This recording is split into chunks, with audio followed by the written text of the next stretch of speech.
Testing, testing. What's good, y'all? It's your boy Black Horseman. Back with another live stream. Salute to everybody that's gonna be tuning in. Smash the like button as you come in here. Once catching the playback, smash the like button, subscribe, hit the bell icon if you're new to the channel, and just ride with your boy Black Horseman. You know, man, this particular live stream right here, I'm gonna do something different for this one right here because every now and then, man, you gotta go in on some deep shit. You know what I mean? And really let it be known and reveal some shit so that people can really understand where they're at mentally and emotionally, um, and just period. Because you know, one thing about it, in the society that we live in, everybody's attached emotionally to something. You know, you could be from a certain geographical area, and you might have a favorite basketball team. You may have a favorite football team. You might show up to the event. Shout out to Manzai, some of you show in the chat. Shout out to you brothers. You know, you can go to an actual event, and you're so emotionally invested into this particular team or be a fan of something or someone, and you're in too deep. A lot of people can be so emotionally invested into a particular team, a particular athlete, that they don't even realize that they are in too deep.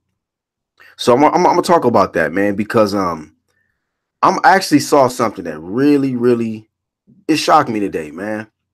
Um, it just took me by surprise. Somebody who I fuck with, man. I don't even fuck with too many people on this YouTube shit, man. But this is one of the people I truly fuck with. I'm not gonna say his name. I hope he see this. I never even see him on my channel. You know what I'm saying? Leaving comments, showing support, nothing like that. I've come and supported him on his channel multiple times. Multiple times. Anytime he send me a link, I'm trying my best to get there, support him. Got mad love for him. Mad love. So I hope you see this. Me, I don't really hold back nothing. You feel me? So I want to get down to the get down and just let you know, hit his name up directly. But he talked indirectly in his chat, and I don't have no problem with this guy I'm talking about. But at the end of the day, I just need to make a point when it comes to something like this because some people go too far. Some people go too far on shit that's really shouldn't be that serious, but they take shit too serious. So the title's Emotional Fanboys Are In Too Deep. You know, we talk about different type of topics in our channels. Everybody has their own individual channel. That channel symbolizes your own perspective, your own opinion. And I respect anybody's opinion. Anybody on YouTube. I'm never that emotionally invested or have that much of a high ego to where I actually want to physically do something to somebody because they got an opinion. To me, that's foolish. This is YouTube. You understand me? And if somebody is talking against my team, whether it be football, basketball, boxing, or like an athlete that I like, nigga, why do I care, bro? Like, I'm not emotionally invested that deep, man. I'm not.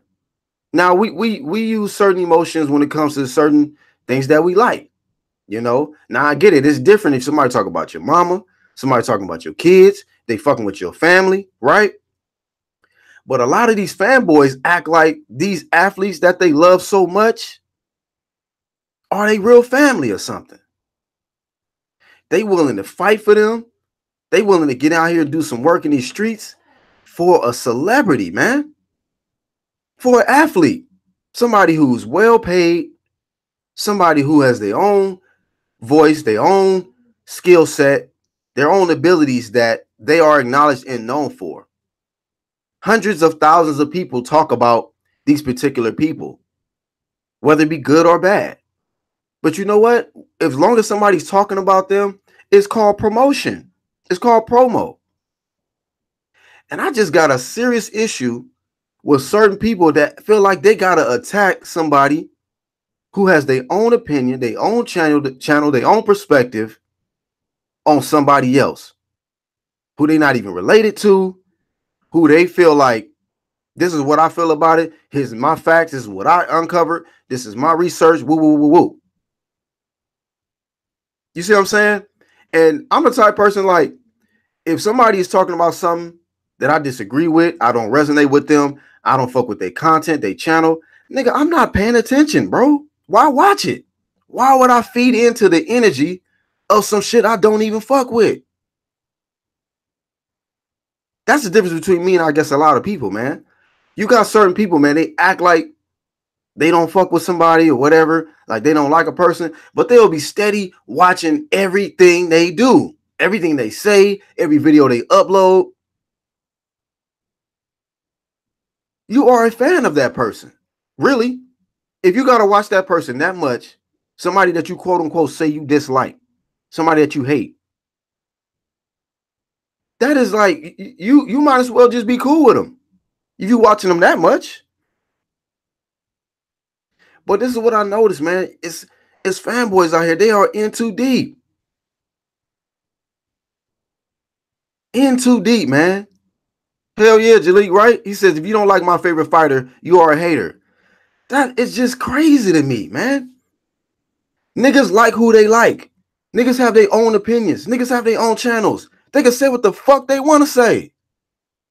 Are they talking about you? Are they talking about your mama, your kids, your family? But these fanboys act like these fucking celebrities who will probably never kick with these niggas a day in their life. They act like they peoples. Do you know how much money and attention and energy a lot of these fighters, even the ones that's talking about these fighters, like I'll talk about certain fighters, right? This past weekend, I've been giving smoke to Errol Spence. But guess what? I support the dude. I pay for his pay-per-views. I tune in every time he fights. I am paying attention to him. So I can't give my opinion because I don't agree with everything that he do. This shit is going too far, man. Shit is going too far. You know, it's like this, man. You know, I got love for everybody, man. Even niggas that don't fuck with me. Cool, whatever. Because at the end of the day, man, this is YouTube, dog. This is YouTube. And I'm not going to allow a disagreement with somebody else to make me want to do something in the street to these niggas because they got their own channel. If these niggas are not addressing me directly and trying to come at me and dealing with my, you know what I mean? Then why do I care? Why am I going to waste my energy trying to defend a grown ass nigga? Like, why? Why do I have to try to, you know how stupid that shit look? You got fanboys out here trying to fight for these fucking celebrities, man, these athletes that they love so much, man. Right? You can go to a football game. It could be a Raiders versus the Steelers. I'm a Steelers fan. But have I ever fought for the motherfucking Steelers? Hell no. What? Hell nah. Somebody say fuck the Steelers. Okay, nigga, fuck the Steelers. Whatever. That's your opinion. I don't give a fuck. I'm not on the team. I'm not under contract, nigga. Shit. I'm not gonna get my feelings hurt because you don't like my team. Right? Yeah, there's certain fighters in boxing that I like. I like Deontay Wilder, right? I like Terrence Crawford, right? Somebody say, fuck Terrence Crawford. What the fuck? I'm gonna see it's on sight when I see this nigga. I'm gonna do something to him. Nigga, what? Me? No. Nah, not me, nigga. Nah. Come on now. A professional fighter need my help? A professional fighter needs my help to defend him against what niggas say and criticize him about. That is foolishness, man. That's foolishness.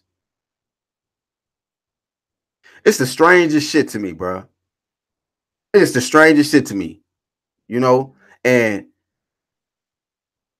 for the ones that take this the wrong way, if you feel it's a diss to you, it is what it is, dog. If it applies, it is what it is. But you niggas need to understand that how this shit look to me and how that shit is, man. You niggas is in too deep, bro. Y'all niggas take this shit too far. Yeah, I got niggas from my city, man, that's then made it. Mad niggas talk shit about these niggas. You think I give a fuck about somebody talking about another grown ass man who I ain't never kicked it with. I don't give a fuck if we from the same city. Matter of fact, me and Mikey from the same city, Mo Valley. I lived in Moreno Valley for years. You know how many people were shitting on Mikey? Nigga, I don't give a fuck. I don't give two shits, nigga. Mikey, you got your ass whooped. I picked you to lose. I picked you to get knocked out. You didn't get knocked out, but you got your ass dominated for 12 rounds. I can give it two shits that the nigga grew up in the same city I grew up in. What, nigga? What? I don't even know him like that. We're not homies. We're not family. We ain't kinfolk. What the? This shit is dumb. This shit is dumb.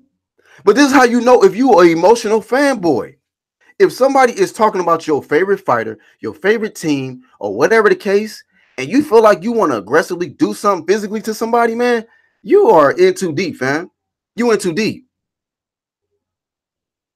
That's some strange shit, bro. That's suspect to me. That's suspect. I would never be out here trying to put myself on the front line from none of these niggas out here, bro. This is YouTube. We got opinions. This is what YouTube is about. Content, talk, editing. But for you niggas to take it this far, man, acting like y'all want to do something to somebody because of what they do on their own channel with their own camera, that shit is weak, bro. That shit weak. I'm sorry, man. That shit is just, that's beyond me right there. That shit beyond me. Any nigga can address me on that shit.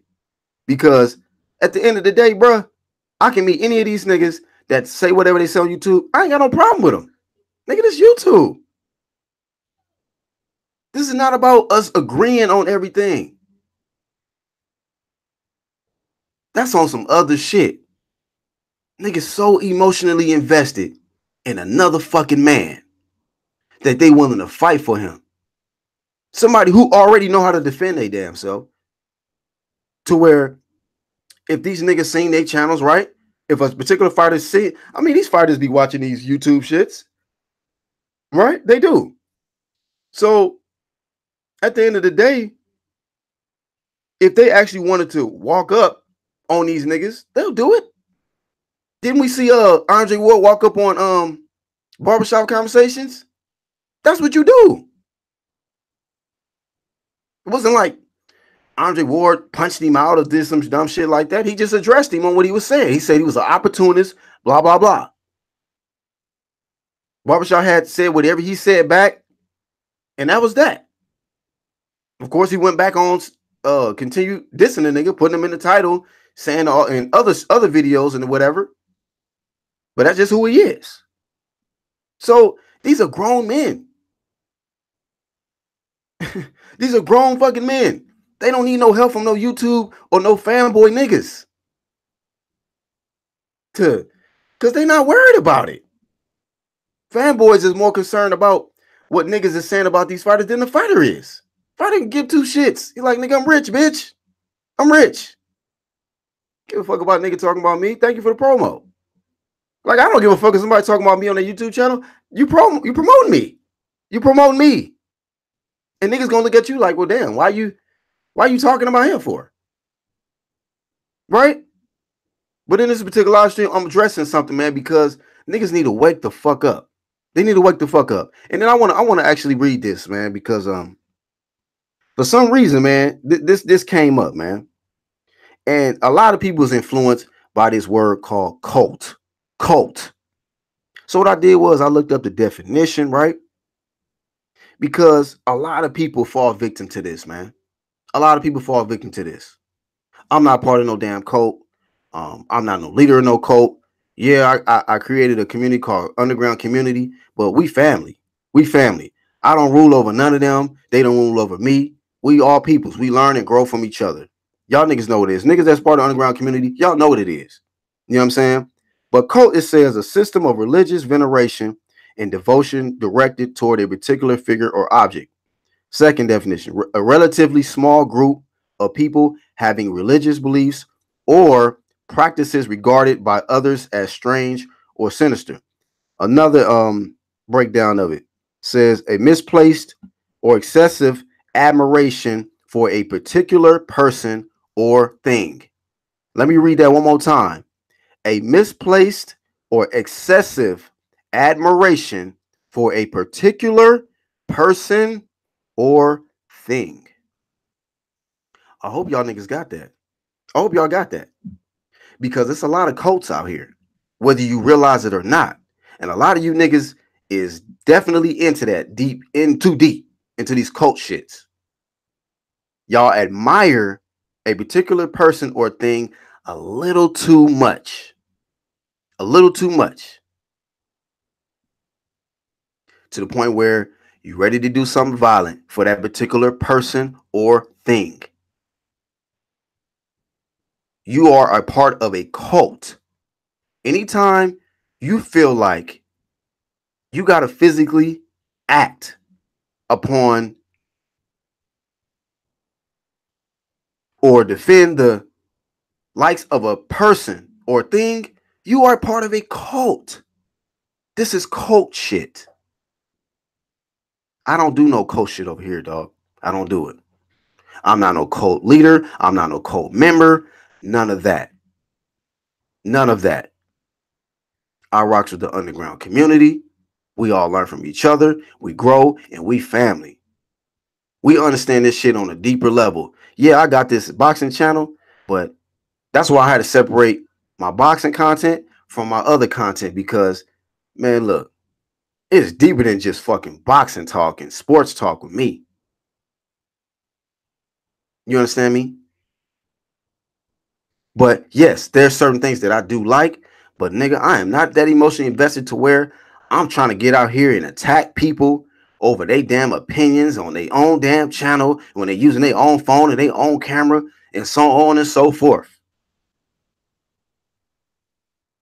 That shit is just weird, bruh. That shit weird. And you niggas need to understand that if you feel that type of way, welcome to the cult community. You are a part of a cult. You have too much admiration for a particular person or thing. The motherfuckers will probably tell you to do something and you're going to do it because you are a part of a cult. You are under mind control of that particular person or thing, whether you realize it or not. I don't care if it's an athlete, a group here on Facebook, YouTube, whatever. Anytime somebody got that much power over you to where they say something to where you feel like you got to act for them and do something for them, you part of a cult, bro. That's what you are. And if you're a proud cult member, then be a proud cult member. But a lot of people don't even know that they are part of a cult. They don't even realize it, but you are. You will not see a nigga. Black Horseman will never be out here trying to do anything or fucking do nothing for none of these. What? Black, get out here and do this for me. Nigga, shut the fuck up. Who you talking to? I don't work for you, nigga. I wish a nigga would try to tell me to get out here and do something for them. I don't care if I do like them as a particular athlete or as a particular team. I'm not fighting for my Steelers. I'm not fighting for the Lakers. I'm not fighting for Terrence Crawford, Deontay Wilder, Luis Ortiz. Fuck that. What? You on your own, nigga. The fuck? I'll fight for me and mines, though. Me and mines. What? Come on now. But niggas is trying to put themselves on the front line for another person. And like I say, it ain't just an athlete. You know, it could be just anything that you into. You know, even church. A pastor can say, I need y'all to do this. Whoop-de whoop-de whoop-de whoop. That's a cult. You admire that pastor, that particular leader, that person so much that they can tell you to do something and you do it. Or somebody can say something against that person and you ready to do something to them. Because you know why? You in too deep. You in too deep. And that cult shit got you. My bad, y'all. Let me get to the chat, man. Shout out to y'all, man. Big salute. Hey, man. And then just to add before I read these comments, man, support who supports you. If somebody's on here, man, on YouTube, they don't benefit you, man, keep that shit moving. That's what I do. You think I don't got haters? I got haters, nigga. But nigga, I don't pay them attention. A lot of them probably watch me. It is what it is. But at the end of the day, I ain't got no hate, no jealousy, no envy because I know who I am. This shit ain't that deep for me. I speak from my own perspective, you know, and you got these niggas out here, they trying to use fear tactics. They're trying to scare niggas from being who they are, bruh. They want you to talk this type of way. Don't talk about this guy. Don't talk about that guy. That's a cult. Cult. That's called mind control. Let me see. Jordan Campini says any publicity is good publicity. Absolutely. I mean, like I said, these athletes don't give a damn about some YouTube niggas talking about them. Shit. The more people talk about them, the better. They don't even care. These emotional fanboys act like that means something to them. They're like, psh. Guess what? If you get out here and do something to somebody who speak against these athletes, say you act on it, do something to him. When you get locked up, is he gonna bail you out? Exactly. Nope. Like, you stupid, nigga. Nobody told you to do that. And even if somebody did tell you to do that, nigga, you got your own mind. You know, you made that decision. Like Denzel say on Training Day, live with your decision, nigga. Live with your decision.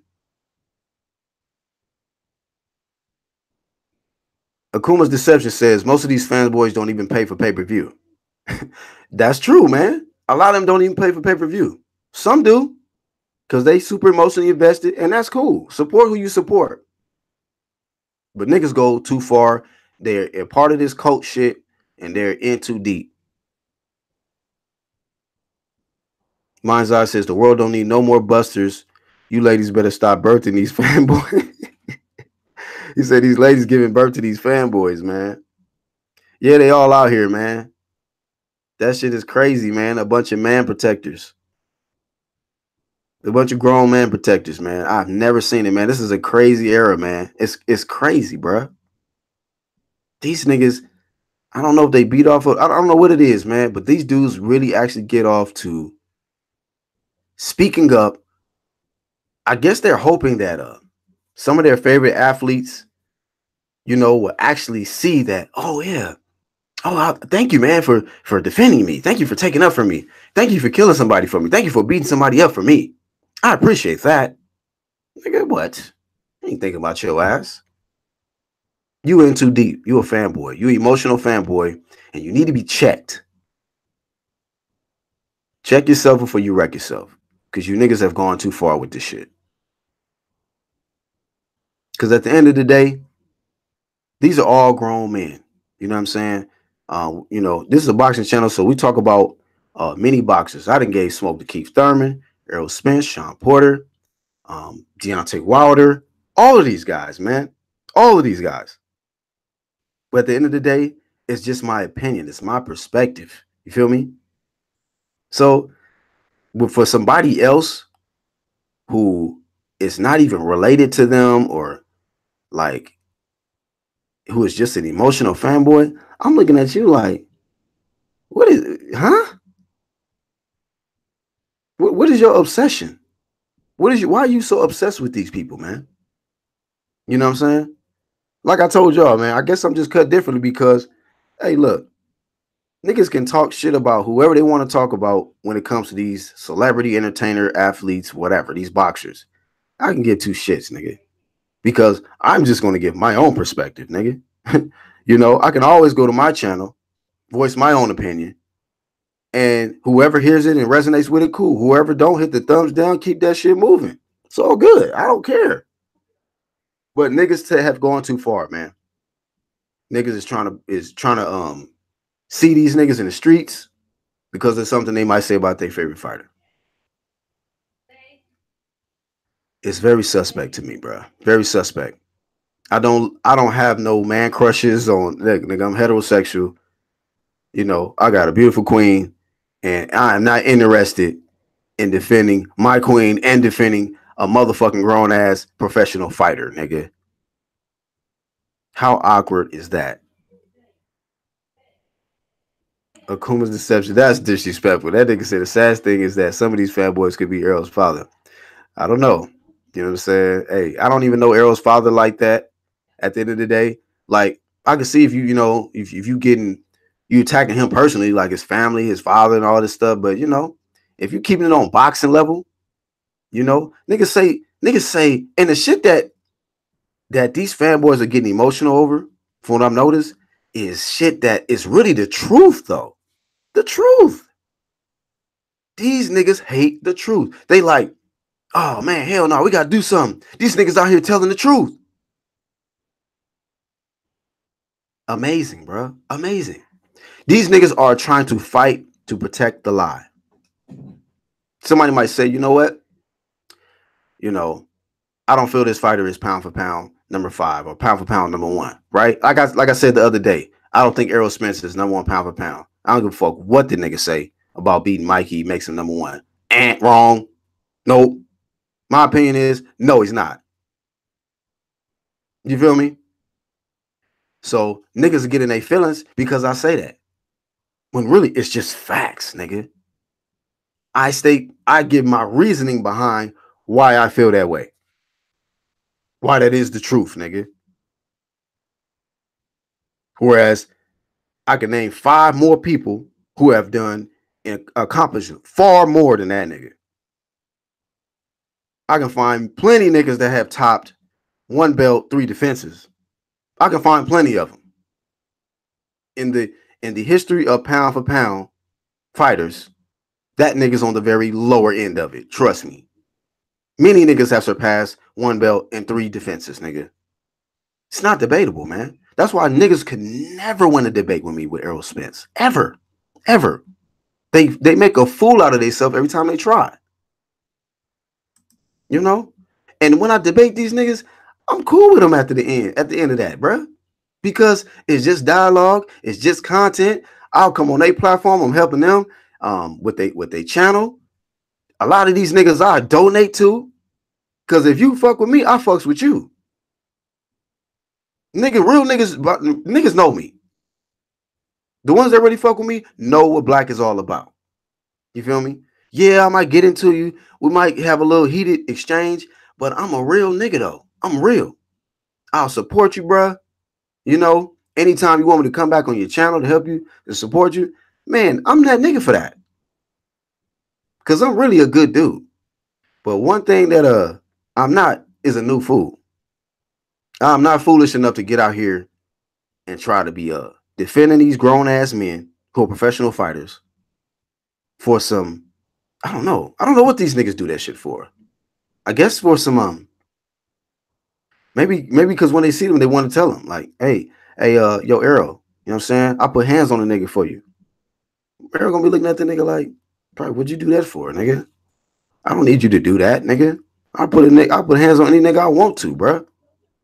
See, I pull up on these niggas if I want to, bro. But I'm not thinking about these niggas. I'm rich. I'm rich, bro. Like, check my numbers. I'm on pay-per-view. How much money I just got in my last fight? And you niggas is mad? Wow. Mind's Eye says, real men raise their sons, and real men, you fellas better raise your sons right. Akuma's Deception says, I've never seen people give this much praise to a guy that beat up a guy 2 weight classes smaller than him. It's absolutely incredible, man. And niggas don't like the fact that when you bring up, like, I brought the hypocrisy, man. I did the video earlier. Like, niggas was giving mad smoke to Terrence Crawford when that nigga went 12 rounds with Jose Benavidez. But he stopped him in the 12th. But they said, you know what? This nigga went 12 rounds. This nigga had a bum leg. Whoop-de-whoop. This nigga couldn't even get, you know, how you go 12 rounds with that? They was shitting on Crawford. All the Spence fanboys was shitting on Terrence Crawford. Anything to make Errol Spence look glorious, invincible, the god, demigod, whatever, right? Then Errol Spence goes the distance with a guy coming up 2 weight classes. 2 weight classes, the body snatcher, a guy who was on a 11-fight KO streak. This is not nothing I'm making up. This is all facts. Research it your damn self. See what I'm saying? Niggas get mad when you start telling the truth about that guy. That guy. And it amazes me. It really amazes me. But it's all connected to that cult shit, man. A lot of these niggas is in the cult. They're in the cult. Uh, Jaleel says no one wants to see Golden State versus New York Knicks. What is he talking about? Mines, I say they can. Tuna Boys. Jaleel Lee says I also want to see Arrow fight the best competition like Ugas, Bud, Porter, and Thurman. Yeah, you already know, Jaleel. Like that's all we ever said, man. We want to see this man fight the best. His last 3 fights was nothing close to the best, man. Lamar Peterson, Ocampo, and Mikey Garcia. When we talking about welterweight, like we amazing, man. It's baffling to me, man. It's baffling to me, man, that these guys are that emotionally invested into these motherfucking grown ass men. These niggas are in a cult. They're in a cult, bro. I just read y'all the definition of what the cult is. You know? And they under that mind control, fam. They under mind control. You know? Somebody is the Debo, and they acting like the Craig and Day. You're gonna get involved, I'm gonna knock your ass out too. On that type shit. You know what I'm saying? They do what they told. They are under the authority of a particular force, whether it's related to an athlete, whether related to a team, whatever. You got to understand that if you are an emotional fanboy, I mean, I'm trying to help you niggas. I'm really trying to help y'all, man. You got to understand what's going on with yourself when you get to this point. And this don't apply to everybody. If it applies to you, yes, I'm talking to you. I'm talking to you because it's not just one person. But I did see one person who I really fuck with. It really just, man, it hurt me, dog. Because I'm like, man, I really fuck with this nigga. And I don't even know if I'm going to still fuck with him after that, man, because I'm like, yo. And one thing about it, man, you know, there's some people I'm cool with that a lot of niggas on YouTube is not cool with. But you know what, man? I'm really cool with everybody. It's the niggas that's not cool with me, that don't like me, you know, for their own cult and fanboy reasons. But at the end of the day, nigga, I ain't got no problem with nobody, fam. When it comes to real life, outside of this boxing talk and all that, nigga, I ain't got no problem with nobody, dog. I love my life. I love myself. You know, I got love for people. I don't get in, jump all into the racial war shit and all of that. I understand that there is different things going on with race, and racism does exist, but I see a lot of niggas making it worse, bringing it into the sport of boxing, using it as a narrative to create views and create tension, and like it's just an agenda, man. It's no different from what you see in normal society. It has spilled over into entertainment, it's spilled over into sports. And I see a lot of people that are helping that agenda. A lot of people are helping that agenda. You know, I got all type of different people who fuck with me, man, that are from different backgrounds, different race, different religion. You know what I'm saying?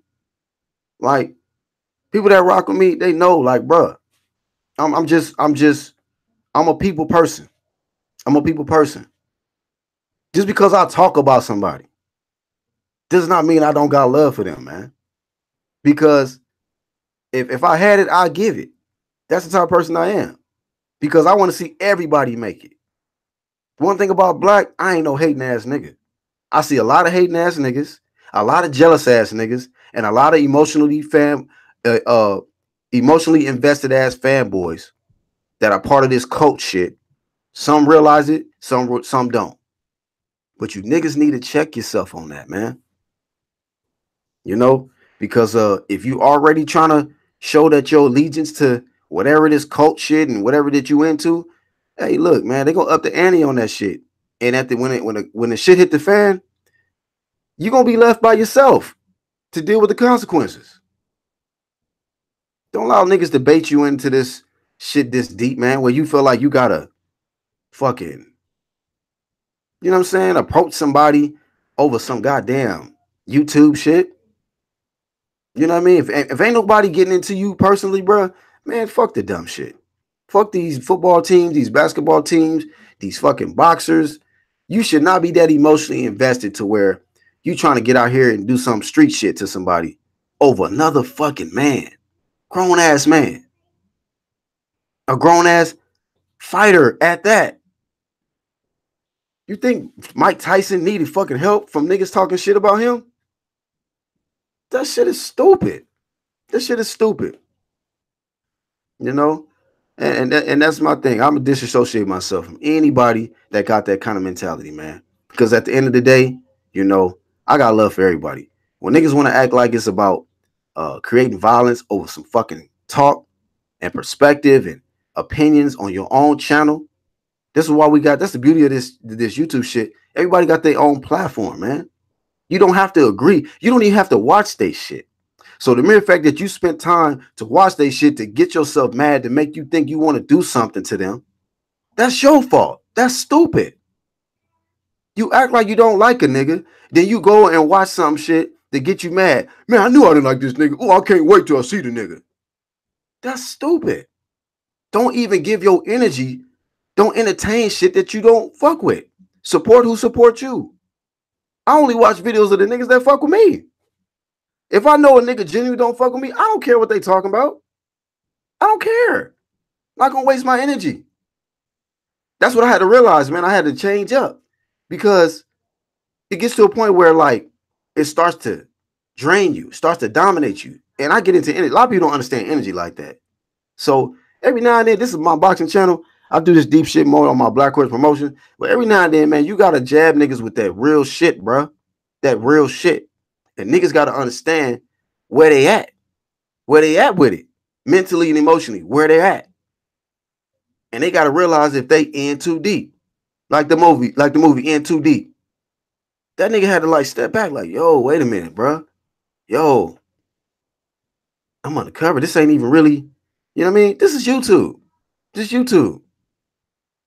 In real life, you know, if I meet these niggas, like it is what it is. It is what it is. I would never be fucking fighting a nigga with another man or trying to do something or hit, you know, threats. Man, that's stupid. That's stupid. Real niggas don't even do that. Don't even move like that. Talk about what they gonna do and all that. Man, look, man, you got a serious issue if you feel like you got to get that riled up over another grown ass man. You need to really check yourself, bro. For real. Jalik the Leader says, my brother liked the Cowboys and I like the Steelers. I remember the Cowboys beat the Steelers and I wanted to cry. Yeah, you probably was crying, bro, because you know how niggas do. When you lose a game and shit, ha ha, nigga, I beat your ass, fool. Yeah, nigga. And you cry, shut up, nigga. I'm telling mom. You was on that shit, Jalik. He was ready to tell mom because he was rubbing it in on you. That's how niggas do. Manzai said, the simple fact that the dictionary can make a nation believe that a word has one meaning or two. One word can mean 100 different things saying the same thing. Real shit, bro. You already know, Manzai. We kind of spilling that deep shit over here, man. You know, but we got the other channel for that. This is just sports, man. This is fun. Like when I'm talking about sports, man, you know, look, I got fire in me. Like, bro, like I speak with passion. Sometimes when you speak truth, it comes with fire, man, because you speaking passionate about it. But at the end of the day, bro, like it's just talk, man. This is just sports. It's sports talk. And we're talking about another professional athlete. We're talking about certain things like the best fighting the best, or this guy ain't proved himself yet, or this guy did knock out Mikey. You know what I'm saying? Oh, damn, maybe VADA's a factor. And niggas is in their feelings off that shit. That shit weird, bro. That shit kind of weird, bro. It ain't kind of weird. That shit's very weird. You niggas get too emotionally invested in this shit, man. In too deep.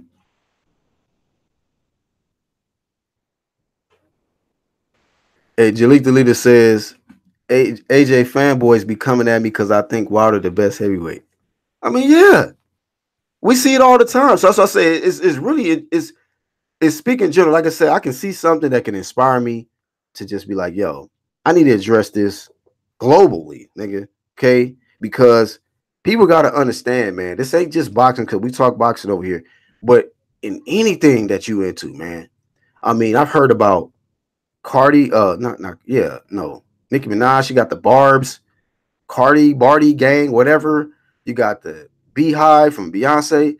They be ready to ride for these fucking celebrities who don't give a damn about them. What? Where they do that at? Yo, you ain't getting paid to fight for them, to put in that work. None of that. You are an emotionally invested fanboy or fangirl.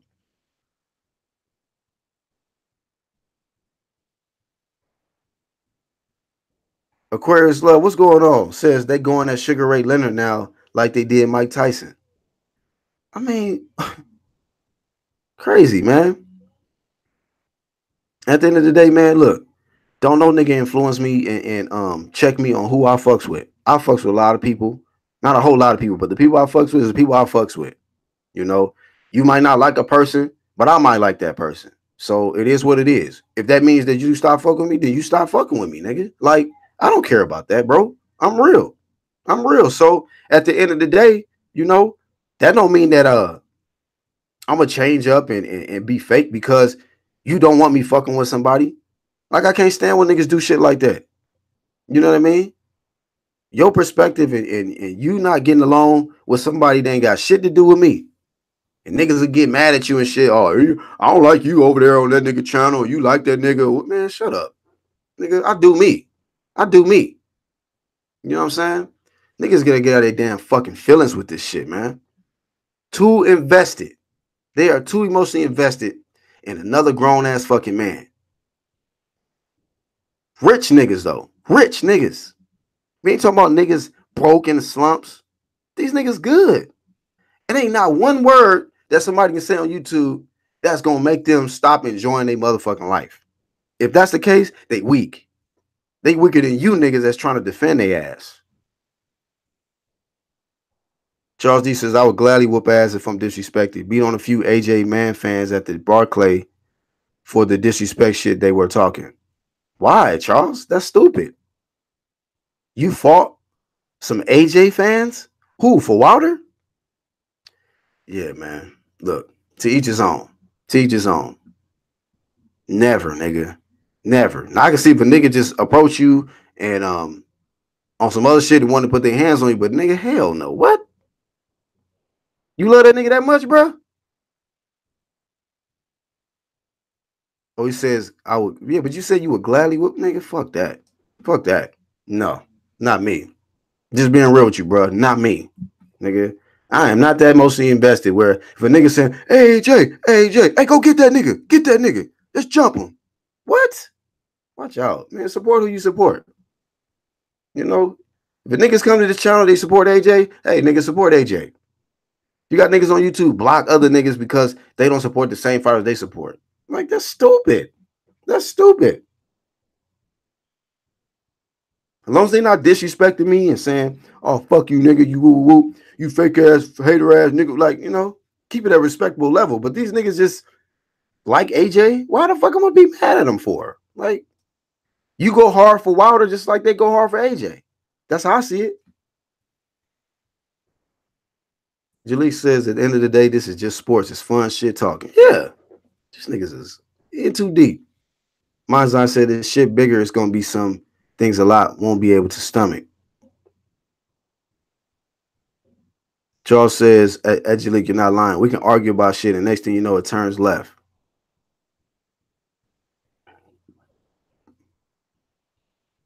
Jalike Lee says, at Charles D, shit gotta change, man. Sports rivalry is what makes sports sales. Right. I mean, this is all helping the sport when we have these debates, when we're talking about whatever it is that we're talking about the particular athlete. But really what it is, these niggas be trying to protect their favorite fighters. They don't want certain shit. They don't want certain people to know about certain things like VADA and things like that. You know, they don't want this sport to change. You know, they want the sport to stay a certain way that is going to benefit their favorite fighter. So that's their problem. That's their problem. Jalise says internet beef is played out. That shit is whack, bro. Internet beef. Like, that shit is weak.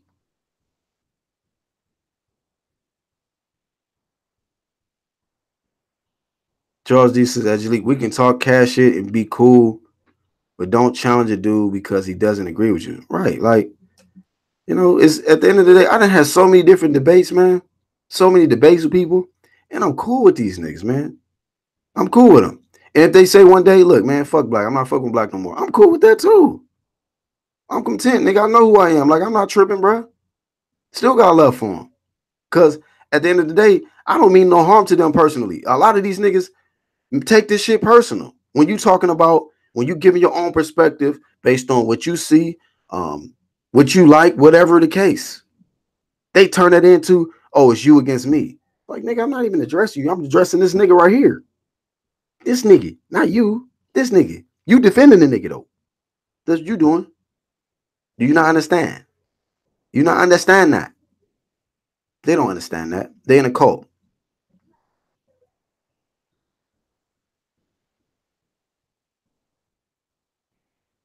Jordan Campini says, Charles G, that's how they win. I'm not saying don't defend yourself, but they would use that to say we are a violent family. Yeah, bro. I agree with you, Jordan. Like, right, defend yourself for sure. If a nigga try to approach you, you already know how to do that, Charles. But like, when you just go out of your way, yeah, that's just you just creating a bad name for whoever you defending, whether it be Wilder or whatever the case.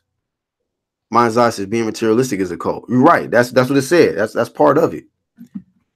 Get back to it again, man. For the ones catching playback, I'm gonna read it again for y'all. A misplaced or excessive admiration for a particular person or thing. You gotta let that shit sink in, bro. That's how you know if you're part of a cult. A misplaced or excessive admiration means you strongly like or love something or someone, okay, for a particular person or thing. You know? So at the end of the day, that's how you know if you're part of a cult. That's how you know it.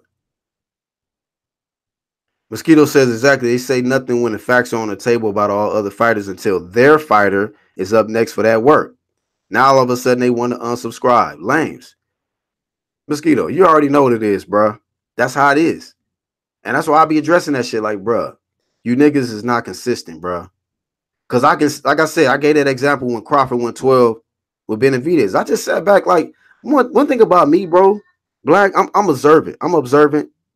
I pay attention to how niggas react, shit they say, and see where they'll apply all of this energy to somebody. Like, oh, this nigga, woo, woo, woo. This nigga went 12 rounds with Benavidez. Right? Soon as this nigga Spence go 12 rounds with Mikey, man, you know what I'm saying? Mikey tough. You know, Mikey tough. So Benavidez not tough? Oh, what a legitimate big welterweight. But Errol get more credit for beating Mikey, though. You see what I'm saying? Like, these niggas are hypocrites. They not consistent, man. And they fanboy lovers, man. That's it. They are fanboys. And they are in too deep. In too deep. They make excuses after excuse after excuse when they fighter will do the same shit that they apply pressure to somebody else about. Right? Okay, then. You know what I'm saying? That's why niggas got, hey, just don't come to my channel if you don't want to hear that real shit, bro.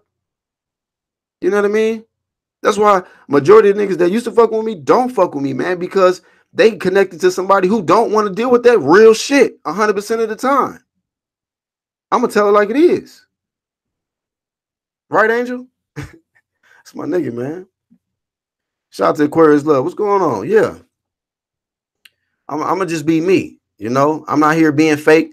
It's never hard for me to kick off the live streams and do what I do because I'm never trying to come at some weird, fake, coonish, whatever type of angle. I'm being me. If me being me means that I come off a certain way, then whatever. That's just your opinion. But I'm being me. I'm free. Like I'm not putting up no front. I'm not putting up no front.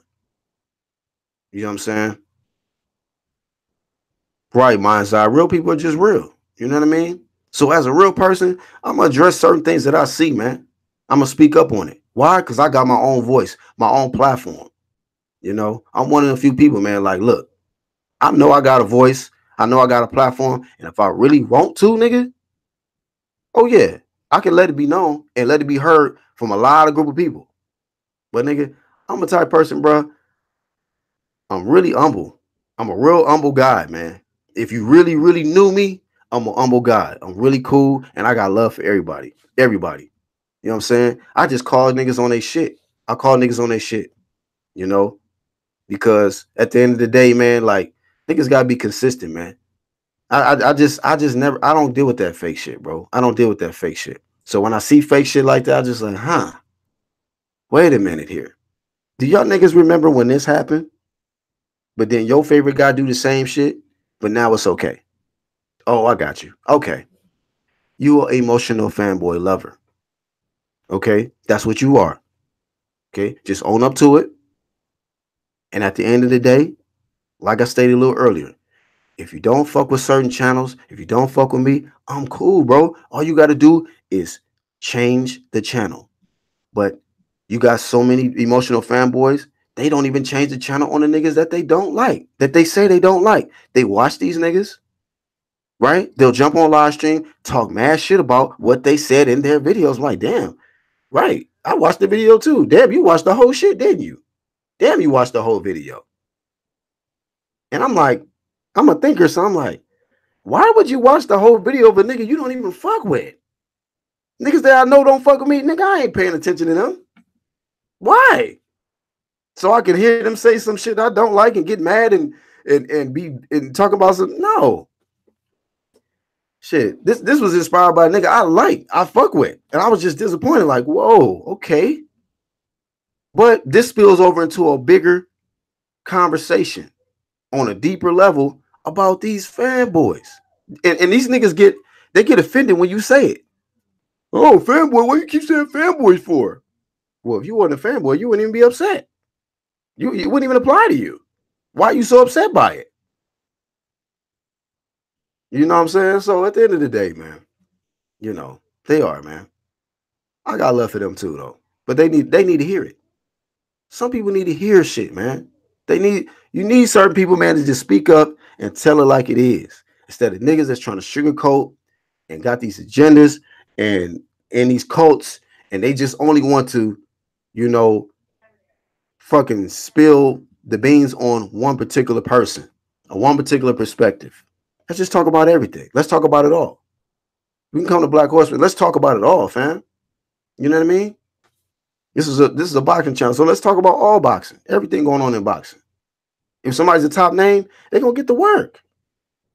We're gonna talk about the good and the bad. You feel me? There's nothing wrong with that. You know, because you fanboy lovers, you niggas will talk about all the negative, all the bad shit that you don't, of the fighters you don't like. The fighters you do like, you defend these niggas up the ass.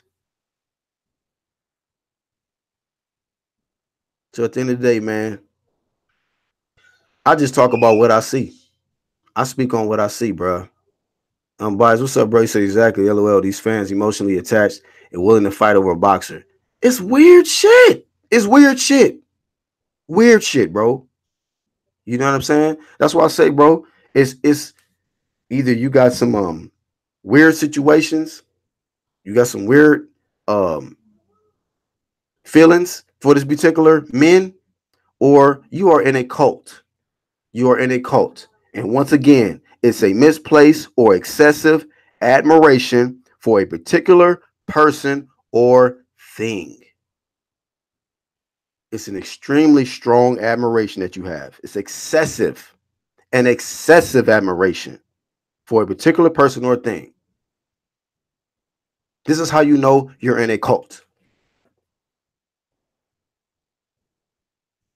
You can thank me later. I just broke it down for you.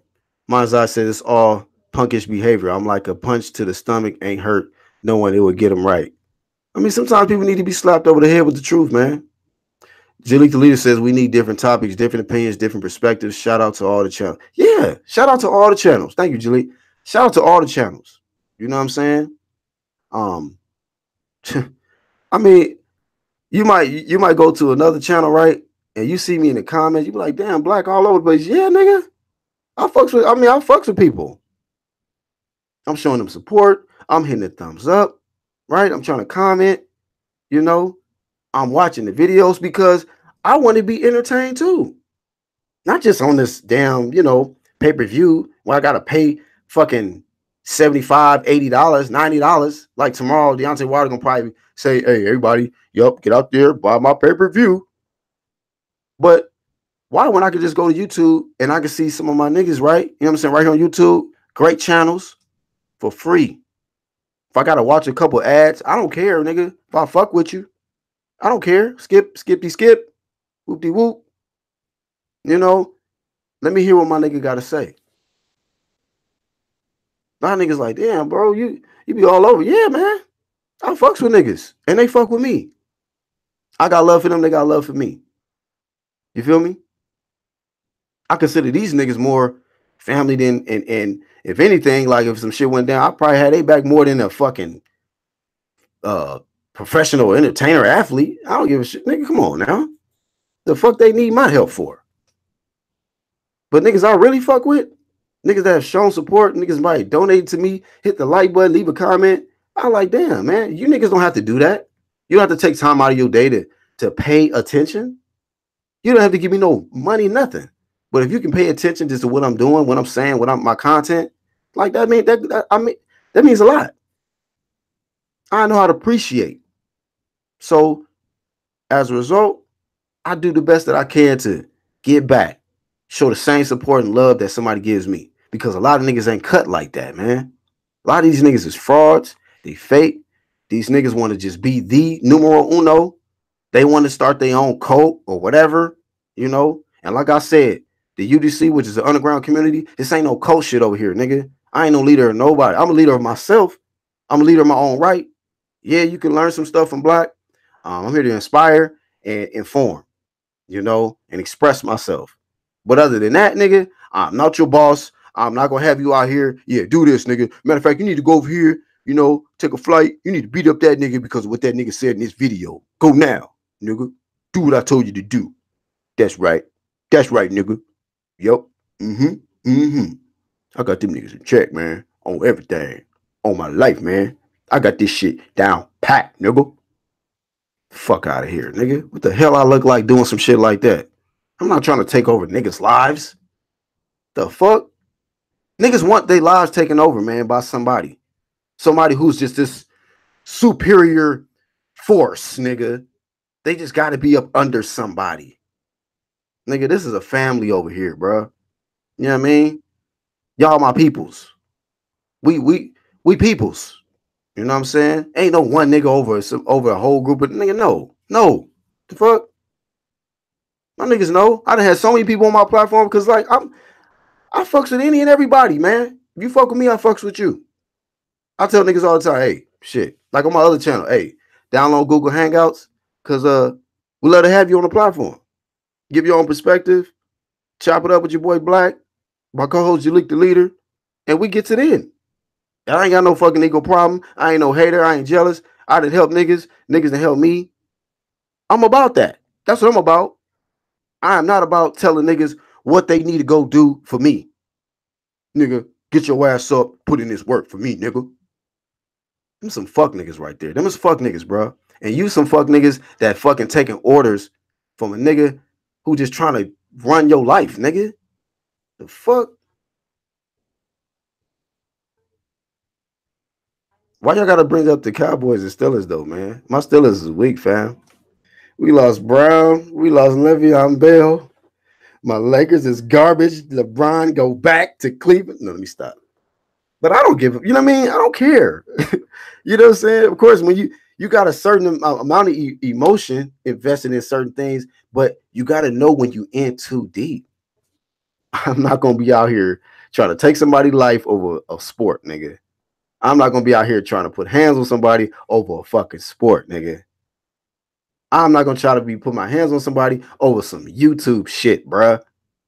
That shit is childish. That shit is weak, bruh. Come on, man. Come on. These niggas is fake, man. A lot of these niggas is fake, man, and it's weird. This shit is weird, bro.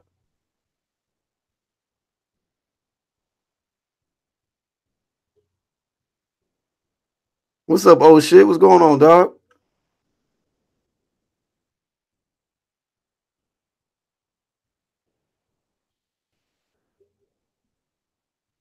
Jalik, you know you're gonna get flamed over that Jamel Charlo debate. Jermell Charlo ain't beating Tony Harrison. He already admitted that. That's going, man. You know what? You want smoke? Hold on. Shout out to my niggas in UDC, man. Shout out to my niggas, man. You feel me? D, you feel me? Let me send this link out. Matter of fact, if you in the comments, man, and you want to jump on, man, your boy Black will get you on, man. Let me send this to Jalik. If you got some time, Jalik, the link is there, bruh. You want to jump in the ring? And see, this is all fun, man. Like, you know, I be like, we make this shit fun, man. That's how we do over here.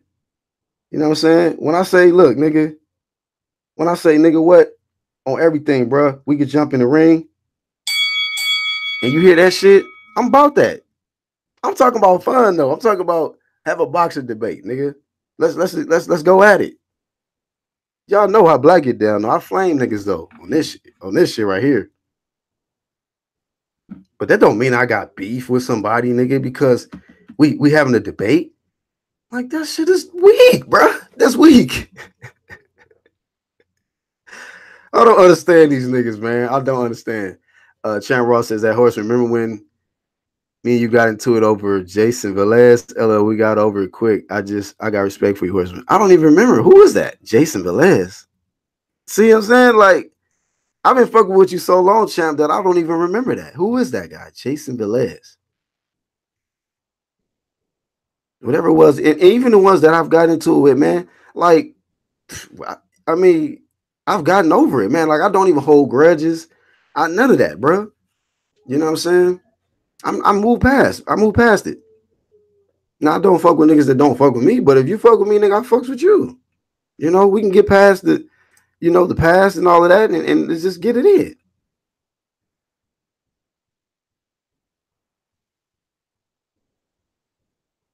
Hey, what's your email again, Charles?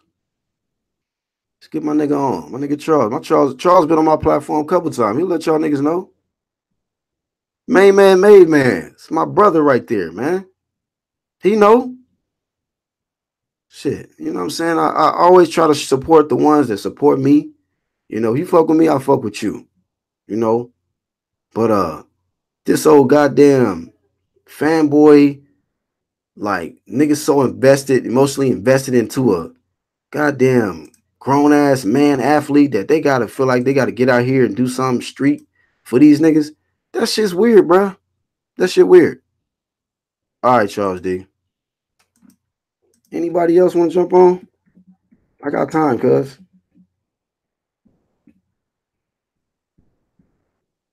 You know what I'm saying? I got time. You know what I mean? Jalik, you already ducked the fade already. So at the end of the day, I'm already in the ring, family. You know?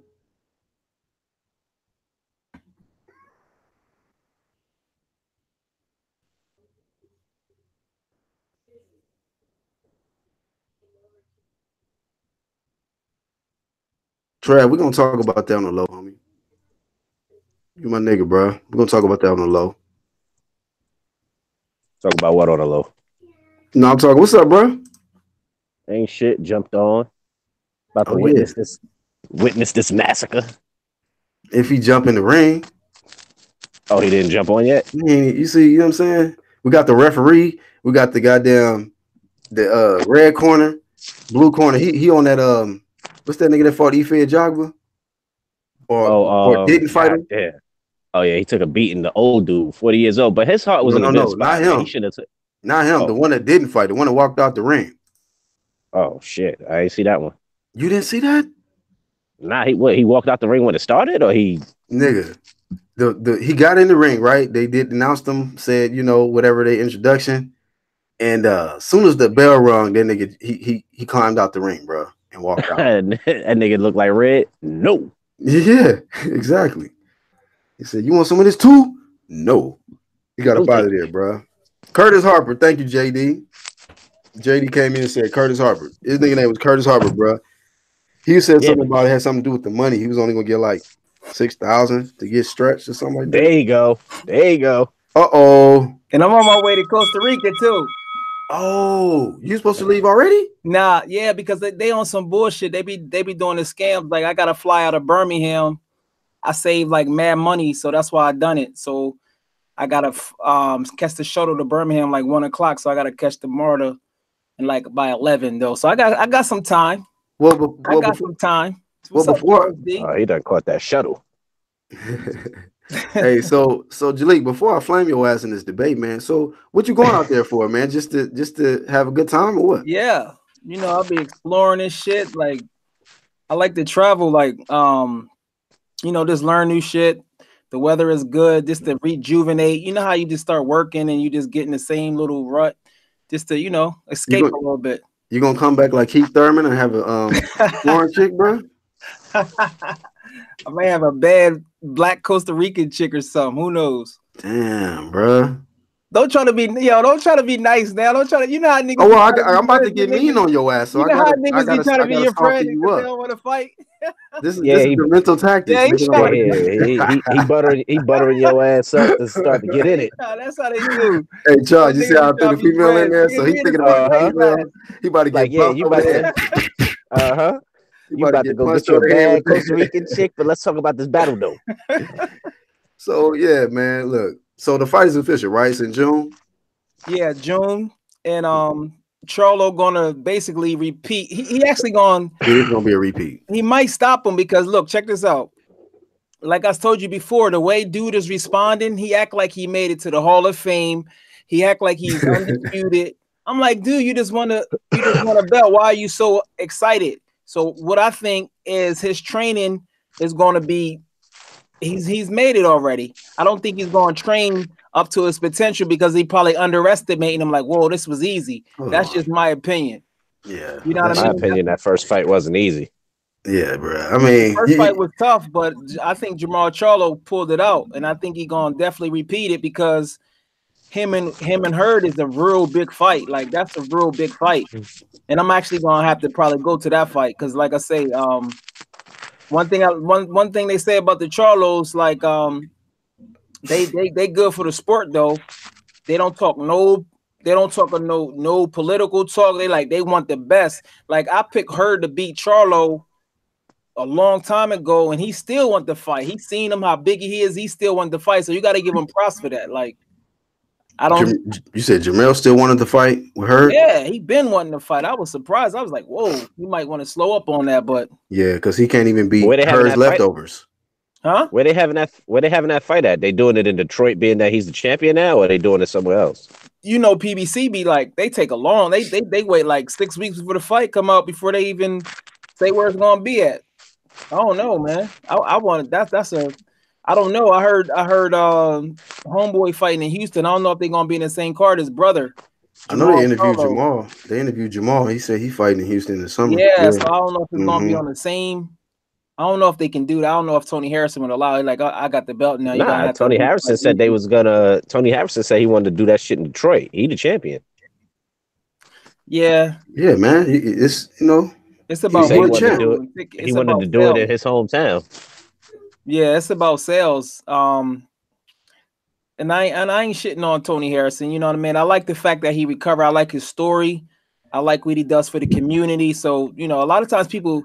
That's why I gotta kind of, shit on you with that comment that you said that this nigga ain't gonna really train and shit. Like, what you mean? This nigga has already taken 2 L's. This nigga is finally champion for the first time in his career, bro. And not just any champion. The only reason he lost that Hurd fight is because he gassed, because he was giving Hurd the business. So Same thing with Willie Nelson. He gassed and Willie Nelson too.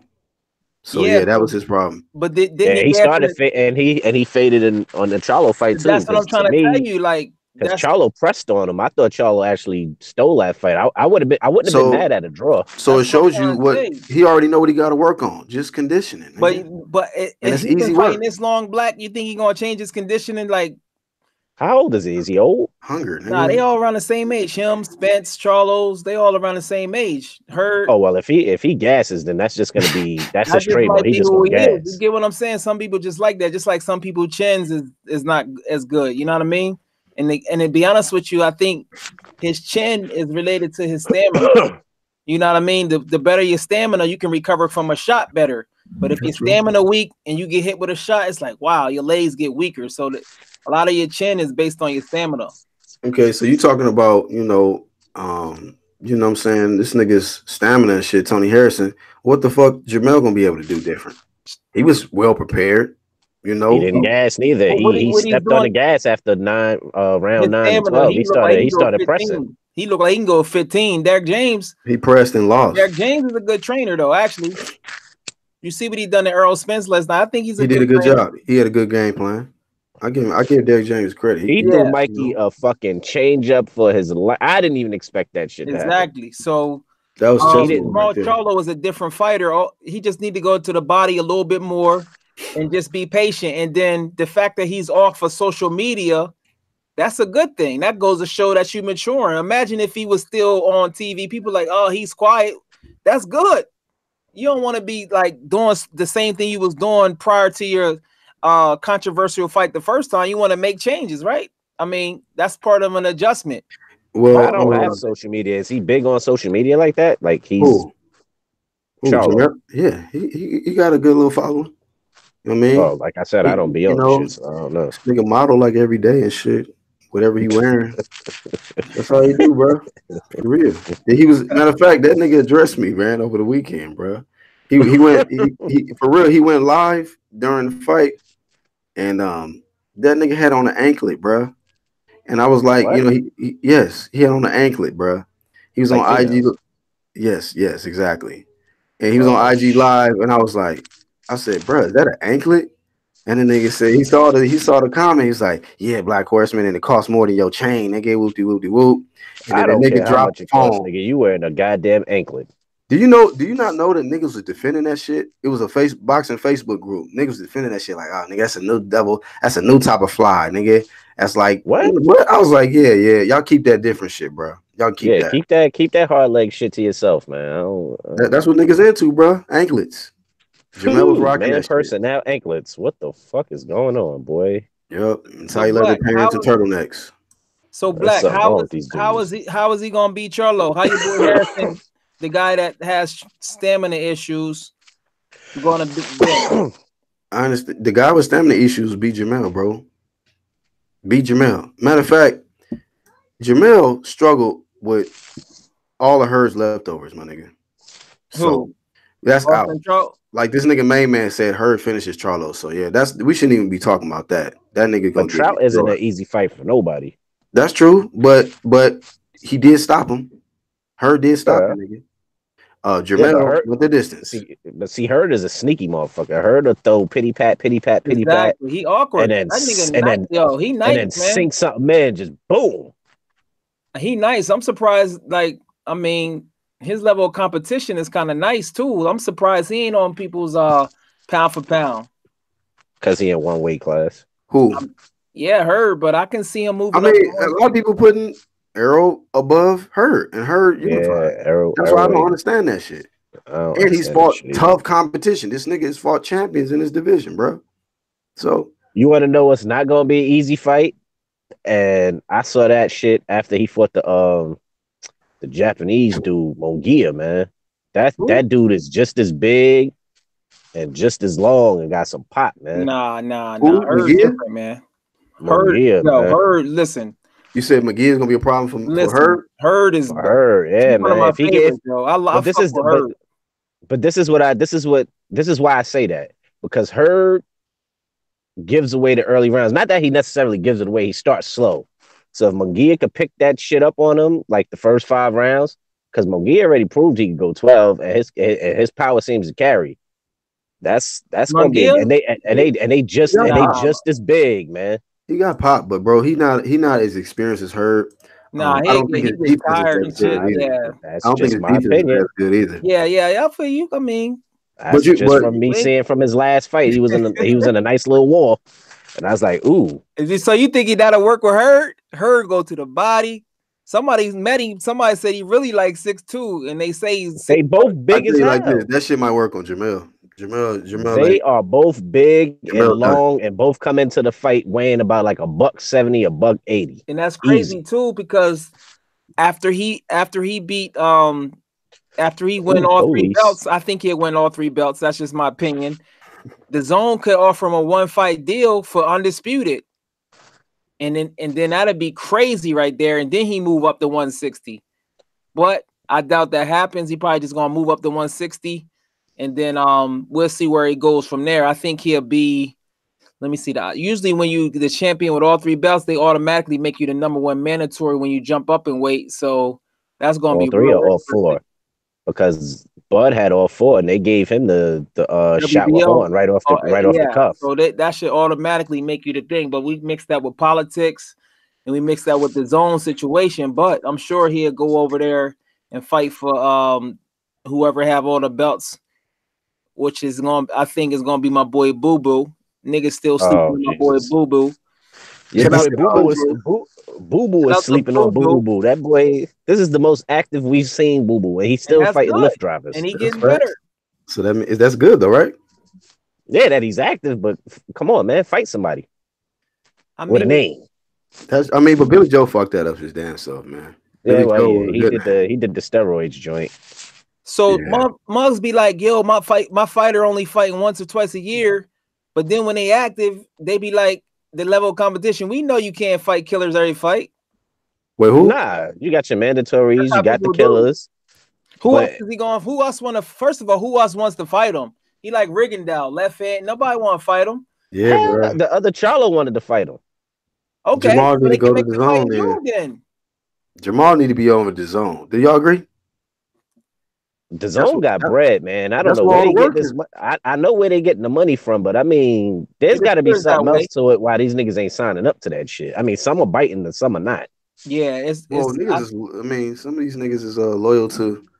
I don't know what kind of shit Heyman got on these niggas. Exactly. That's what I'm saying. Like, you don't know what's in the back end of them damn contracts. That's like everybody's like, why he won't sign there? Why they won't take this fight? Like, there's a reason why people ain't taking this shit. Exactly. It's not just, and a lot of things just ain't money too, because if you make say with Wilder, right? People talk about the Wilder. If Wilder can make 80 million or 90 million and still be a free agent, he probably feels like that's better because exactly. I know, like me personally, if I had a little business, right? I got a business, right? I'd rather make $1 million and have my own business than make 1.5 working for somebody else and gotta be dealing with their HR, and you get what I'm saying? So a lot of it is based on that too. My thing about that Wilder deal is they're not paying attention to it. Like, one, we don't know the details, and two, all right, 25 to fight Brazil. I'll take that. Anybody will take that shit. That's your mandatory. You knock them off. Yeah. Now 40 million to fight AJ. Now what happens if he wins that first match? He's getting 40 million to fight the rematch. He's not the A side, so he's losing bread on that one. If he wins the first time against AJ? Yeah, they said the 2 fights against AJ because you got the initial fight and then you got the rematch. Mm-hmm. Both of them fights are for $40 million. What if Wilder wins the first fight? Yeah, he has no bargaining shit because he's locked into that contract. Exactly. He gets that 40. He doesn't control what happens after that. And that shit can make 100 million. I understand what you're saying, but say this nigga don't accept the offer, will you ever get the AJ fight? Yeah. It has to happen. He's pressured. It's gonna have to happen, just like with Fury and ESPN. It's gotta happen. And it's gonna be $100 million worth. You know what I'm saying? If it's going that's on the networks. That's the network's problem. That doesn't have nothing with the fighters signing up, and they deal with that shit at the end of that one. Because, and then on top of that, Wilder's a free agent. He can fight wherever he wants. And plus, he's not locked in. Who's he going to fight, bro? This is my issue with that, man. After Brazil, I have no clue. He's going to fight AJ. Exactly. You know what he's going to do? He's going to fight. I mean, the only thing who he can fight out there with Luis Ortiz in a rematch. The Polish dude and the other dude, Kalnacki, who has the same manager as Danny Jacobs, who signed to. Man, I just feel like, bro, Deontay Wilder, man, he got to realize he's not the A side, dog. He's not the A side. I know we want him to be. I used to think that, but now I'm tired of that A side shit, man. I understand and I don't like getting into that, But you got a nigga who has beat more champions than you, right? He has more belts than you. And I just feel like, truthfully, if we looking at that, who really is the A side though? I mean, the Who only actually has side advantage I give more leverage? If AJ was American, then I would say yeah, because you know the fight would be here. But what does that have to do with him being not American? Yo, give me a chance, man. You gotta. That's like a comma in the sentence. You gotta give me a chance to come back. Okay. Do you know how, like, okay, say Tyson Fury fight AJ overseas, but Wilder versus AJ over here will make way more money, even though they'll sell like 100,000 tickets overseas because of the pay-per-view money over here. It's totally different. It's so much money that you can make with the networks and different things like that. So that's why I used to always think that, but then I was like, yeah, maybe right now it's more like 55-45, or it's almost close to it, because it should have been 60-40 from the jump. Yeah, 60-40 for the jump, but not after this the Fury fight. Yeah, his profile is big, man. Somebody put something in the joint yesterday too about clicks, and they was talking about like social media clicks. A lot of that stuff, them analytics, man, for all the people, shout out to all the analytic algorithms and all that shit. Yo, yeah, bro. That stuff make the difference. I'm trying to tell you, Black. Listen, man. Wilder is going to win. The price is probably, the tickets probably be like 1,000. I was gonna go, like, hopefully they have it in Dallas though. I'll be honest, bro. Low key, they're gonna end up having that. Either way, you see it. I guarantee you, all them fights happen in the U.S. Yeah, Fury AJ, Wilder AJ, Wilder Fury, and maybe the rematch will happen out in the UK. They know where the money is to be made. Exactly. That's why I say so he has more bargaining chip power. If he was like, man, I'm telling you, man, Wilder, the fight gonna happen. It's gonna happen in the Wilder should have just. What about after he beats Miller? Like, let's just say AJ takes care of business and he beats Miller. We know that's coming up. You think that I might get Jalik? I gotta holler at you about those tickets. Oh yeah, let me know. Call my if you can get something, I can there. Give me 2 of them tickets. I'll come up there. I wanted to go, but the tickets was crazy. I ain't paying all that, man. Nah, my man worked for the Garden. If I could get a discount, like my tickets for the Ortiz fight was legit, but Barclays be on fire. If anybody listening, if you don't go to the Barclays, Barclays is popping. It's totally different. But when I went to Madison Square Garden, the energy is different. Barclays is like, it's different in Madison Square Garden. Maybe because it was in a theater joint and it looked like it was sold out, Lomachenko against Rigo, but Barclays is amazing. Yeah, that was the ballroom section. That wasn't the main floor with the yeah. I had to check out the regular joint, but the Barclays is where it's at. Yeah, Barclays is popping. Barclays got one floor. That's it. When you at the Garden got sections. You could never know that you're at a boxing fight, but yet the Knicks are playing downstairs. Like, you will never know the difference. If you haven't never been to the Garden, you'll sit there and be like, yo, the Rangers play here, the Knicks play here, and you in a different section watching a boxing fight. So it's a big venue. Yeah, y'all niggas link up with that. Yeah, I want to. Yeah, Black, fly your ass out to New York. Fly to New York. Man, be some events going down in Texas, man. I'm waiting for the real good ones though, man. But for which one? You talking about the Joshua Miller shit? No, hell no. Fuck that fight. If I can get tickets for that, because my man, he worked for the Garden, so if I can get a good deal on it, I'll go just to go. But if AJ's talking about fighting, and he said he wants to fight on Showtime, which means he's willing to fight in the States, high probability that fight's either in Vegas or New York. The Vegas, it's gonna be. Yeah, I think it's Vegas or New York. Those but when they dealing with all that money, they don't want to pay the state taxes. So I can see Vegas, or New Texas. York, or Dallas, because Dallas is just like Vegas, where you don't pay no state income tax. And with them, but you can now gamble in New York. So that's another key thing. Oh, okay. So now you can gamble Dallas, and put money on the fights. Only thing about Dallas, Wilder ain't from Dallas. And AJ is from overseas, so that'll be a different sale. I think it can still sell. Yeah, but New York, Yeah, but in New York, it would make sense because Wilder fights in New York all the time, Exactly. and New York is one big melting pot. Like Exactly. these damn UK fans have come out, Like Ricky Hatton against Floyd, but that was in Vegas, and it was lit. Sound like they was in. It sound like they was in England or some shit. Floyd took Go all Ricky his, Hatton, all Floyd that took all shit. his motherfucking fans that night. Had them He mad took at all his themselves. fans that night. Floyd put a beating on that All boy. UK fans. Shout out to the UK.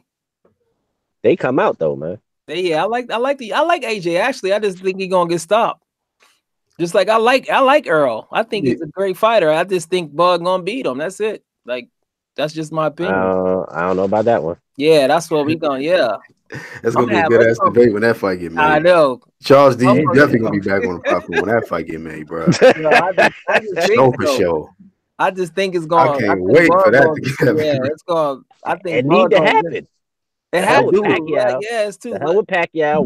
Wash Porter and get straight to the smoke. Know what Arum should do? He should be on some power move shit, like, and offer like after April 21st, he should send like a package deal. Aiming, yeah, like okay, we can do a 2-fight deal, one here, and this is how much you gonna be. You know what I mean? And negotiate that shit. Like, man, this is what motherfuckers want to see, man. Nobody else don't really want to see Thurman Porter. Motherfuckers want to see that fight, but I get that should be Porter better not fight him again, man. Hey, wouldn't that be dope if Sean and Keith was on the undercard of Crawford Spence? Yeah, that's I would laugh my goddamn ass off. That would be a fight dream. Like that's a dream co-main event, right? That's some unheard of shit because. And imagine how much that pay-per-view would be. That should have been like that's how you make the pay-per-views go up, bruh. That should be like $175 in HD. Yeah, because to watch that. That's how you promote the fight. So motherfuckers know. 100 is the cap. 100 got to be the next cap. Fights, the winners fight each other. It's a tournament. Shit, not for an undercard like that. Tournament type shit. Like if you be like, yo, this is some tournament type shit. Boom, the winners gonna fight each other. You set it up, or even if it's not on the undercard, have it a week before. And do the cross promotion shit that they do and say, okay, the winners gonna fight each other and just let the motherfuckers know. Now it's like a lot of things be real secretive and shit like that. Let motherfuckers know.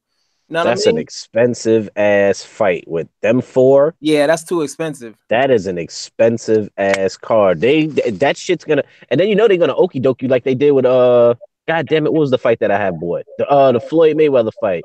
You had the shit where you could watch it in regular. Oh, yeah. And this is with people with smart TVs. Yeah. You can watch it in regular whatever form, or you can get it 1080p or 4K or whatever. And that shit was like an extra $50 for that shit. Yeah, that shit different though. You put a card like that shit is easily over $100. Easy. Just it could be them two fights, and they'll be like, yo, 150.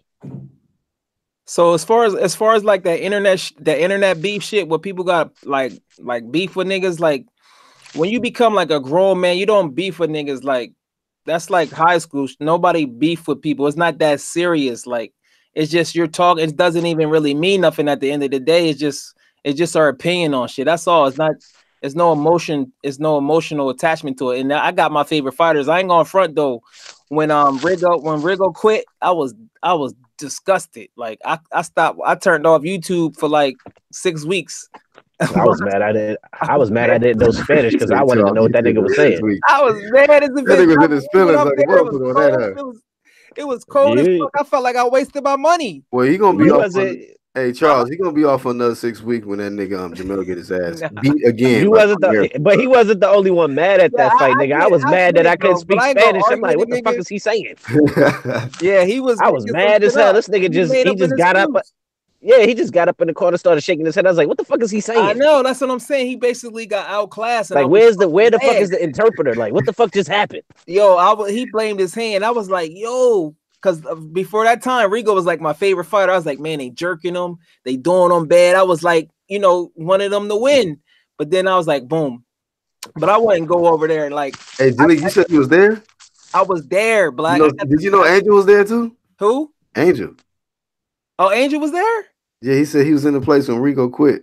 Oh Yeah. shit! Oh yeah, I didn't even That's know. crazy. I didn't even know each other at that time. Yo, them New York niggas know they sports too. I was talking, I was sitting next to a Lomo fan. I was like, Regal gonna whoop his ass, and then some other New Where York. they had the fight at? That fight was in New York. Yeah, it was at the Madison Square Garden Theater, and there's some other New York people know they boxing, yo. You can just sit there and chat with them. That should be light, yo. That should be live. Yeah, and then you run into them weird ass AJ fans. I was at the Barclay, and this is what I was saying, Black. The shit went left because it started off just talking shit. Like, he's gonna whoop his ass, better jab, boxer, blah blah blah blah blah. Wilder AJ? He talking about Wilder. Yeah, when I was at the Barclay, I was at the Danny Jacobs fight. Against, and I was like, Selecki or the other one? No, I was at the fight when he fought Derevchenko? No, not Derevchenko, the other one. Well, that was his last two. His last two was Derevchenko and Selecki. Because they both fought, Miller fought on that same card. Oh, maybe it's Selecki, bro. Was it a close fight? Yeah, with Selecki? The one it was a close fight? Yeah, it was a close fight. He looked bad in that fight. I thought Selecki won, but go ahead. Yeah, and it wasn't even crowded. They didn't even sell that shit out like half the. Oh yeah, I did hear that. Yeah. That's what niggas was talking. Yeah, so I was at that fight, and I'm like, how you got two Brooklyn fighters? And that's when I was like, yo, Eddie Hearn don't know what the fuck he doing. Like, this is bad promotion. Two fighters from Brooklyn, and you can't even sell out half the goddamn Barclay. So I was at that fight. I got the tickets for free, and I was talking. It was me and like 3 other people. And we watching the fights, and then people started coming back to us because I guess somebody was doing some shit. So they was talking like, yeah, AJ whoop Wilder, blah, blah, blah, blah, blah. It was like, okay, well, AJ ain't got no head movement. It just started off just casual talk. Right. All of a sudden, yeah, well, fuck you. Eat a dick. Like, whoa, okay. Oh, shit. Yeah, you know them niggas be drinking too. Exactly. These some UK niggas or just some no, these were dudes. I guess they had flags, but they was just at the fight. And it don't even matter if they was from the UK. What kind of flags? UK flags? No, they had the British flags, the blue, white, and red joints. So they probably was from there. They take that shit serious though. Yeah, but I don't care if you take it serious. Like, we had a fight, we chilling. Yeah. And then all of a sudden, as soon as he started talking that shit, it's like, all right, you about to wear the chair I'm sitting in because now you rally. So the nigga was like, yeah, well, fuck you and fuck him. I'm like, yo, really? All right. Yeah. Next thing you know, I'm standing over him, and he's like, man, you're out of line. And was that necessary? Yeah, it was necessary, motherfucker. Like, now you talking shit. Like, I was cool with the talking shit about the boxers. Right. Once you start saying like you ain't shit and fuck you and all this other extra shit, you gonna wear the chair. So he got emotional with it. He took it too far. He was in way too far. Like, you took it. I can't. Yeah, I just talk shit. This shit ain't. I got. Yeah, you took it somewhere it didn't have to go. Yeah, like, we could have just been fuck Wilder, fuck AJ, go back and forth, yada yada yada. I'd have bought you a drink. And the crazy thing about it, I fucks with AJ. I like AJ. I just think he gonna lose. Like, people get, like you said, they get like two fighters. Knock him out. I think one fighter gonna win and be kind of leaning towards that fighter. I think nothing. Like, I think AJ is just too robotic and no head movement. He gonna get caught. Right. You know what, man? Hey, I'm almost 50-50 at this point. I mean, of course, I'm a root for Wilder, but at the end of the day, man, I just don't know. This point, I don't care. I really just want to see the fight. I do want to see it. Right. Whatever takes place. Absolutely. Just like what happened with Garcia. Nobody thought that Mikey was gonna. Nobody thought that Spence was gonna come out and box this nigga's head off. Yeah. Yo, Bias he gotta hate. Now, Black. What's the opposite of a fanboy? What's the opposite? Everything in the world has opposite. What's the opposite of a fanboy, Charles? Unbiased or biased boxing. No. What's the opposite of a fanboy? You gotta have an opposite though. It's extreme. Everything. You got hot and cold, east to west, north to south. Boxing, fanboys. Boxing. Well, you could just be a pure fan. Shit. Right. Boxing. Nah, the opposite of a fanboy would be like a troll hating. I see a lot of trolling and Trav. That's my homie though. He be trolling a little bit. Trav do be trolling, bro. He hates Wilder, bro. I fuck with Trav because he's funny, man. You know I love Trav is funny though. A lot of niggas don't know like that. He really be joking a lot. Yeah, Trav was talking hella shit about that damn Spence fight too. Did you see the nigga video though that he uploaded this morning? Brooks' his favorite fighter though. He hurt his Oh, motherfucking Jesus. feelings, man. He when he stopped Brook, he Yeah, was. but he didn't take 6 weeks off YouTube. I Oh, know. ass nigga. Yo, So I wasn't on YouTube yo, for when my 3 weeks. nigga Vargas, when my nigga Vargas got knocked out by De La Hoya, I was a chick at the time. I turned it. I ain't even want to hear the interview. I said, "Fuck this shit." Boom. It turned it. I ain't even want to hear Larry Merchant talk that shit. I was heated. I was like, "What the fuck, Vargas?" Because Vargas almost had him. I was like, "Damn." But Keyword was almost. sometimes, man. Sports is emotional though, but Rigo you got do the have great to know how to reality, bro. separate the shit because, like I said, it's not really Hey, personal. wait, hold on. So, wow. Let me get this shit straight. Your guy was Rigo. Rigo got his ass beat. Now you a big Lomachenko fan? No, Oh. because he proved me. Yeah, because man. no, check this out. Rigo was my nigga. Oh shit! Wait, wait. No. We gotta rewind this one. Listen. This shit is over. The debate is stopped. Hell yeah, because you was riding with Loma hard. It's like a test, yes, nigga. I thought he was like all the way. Like yeah, I thought you was all. I thought you was Texas. I thought he just confessed he was. I'm gonna use it. I thought you was Texas Hold'em all in. Listen, with Loma. I used to root. I picked Loma to beat Gary Russell. He lost to Salido. I was a Nicholas Walters fan. He made him quit. I was like, oh shit. So that's like passing the test. You're looking at the nigga different. And then he made Rigo quit. I was like, what the fuck? And then I start to see him, and I had to give him more props. And I do that. That happens because say for instance, right? Last night somebody was an Errol Spence fan, right? But they might not like the fact that he just got power and come forward. But now he shows that I'm boxing. You be like, okay, I'm fucking with him now even more. That's all. It changes. You know what I mean? I fucks with Loma. That's two different situations because Errol won. If you listen, if Earl beat Bud, you're talking about a nigga who lost, and then the nigga who beat him, you the new inaugurated fan, like you just the new. Nah. I always thought Loma was good. The thing I hated, and you was campaigning him tough. Nah, y'all crazy. Damn, this is a revelation today, man. And then look, just because of like.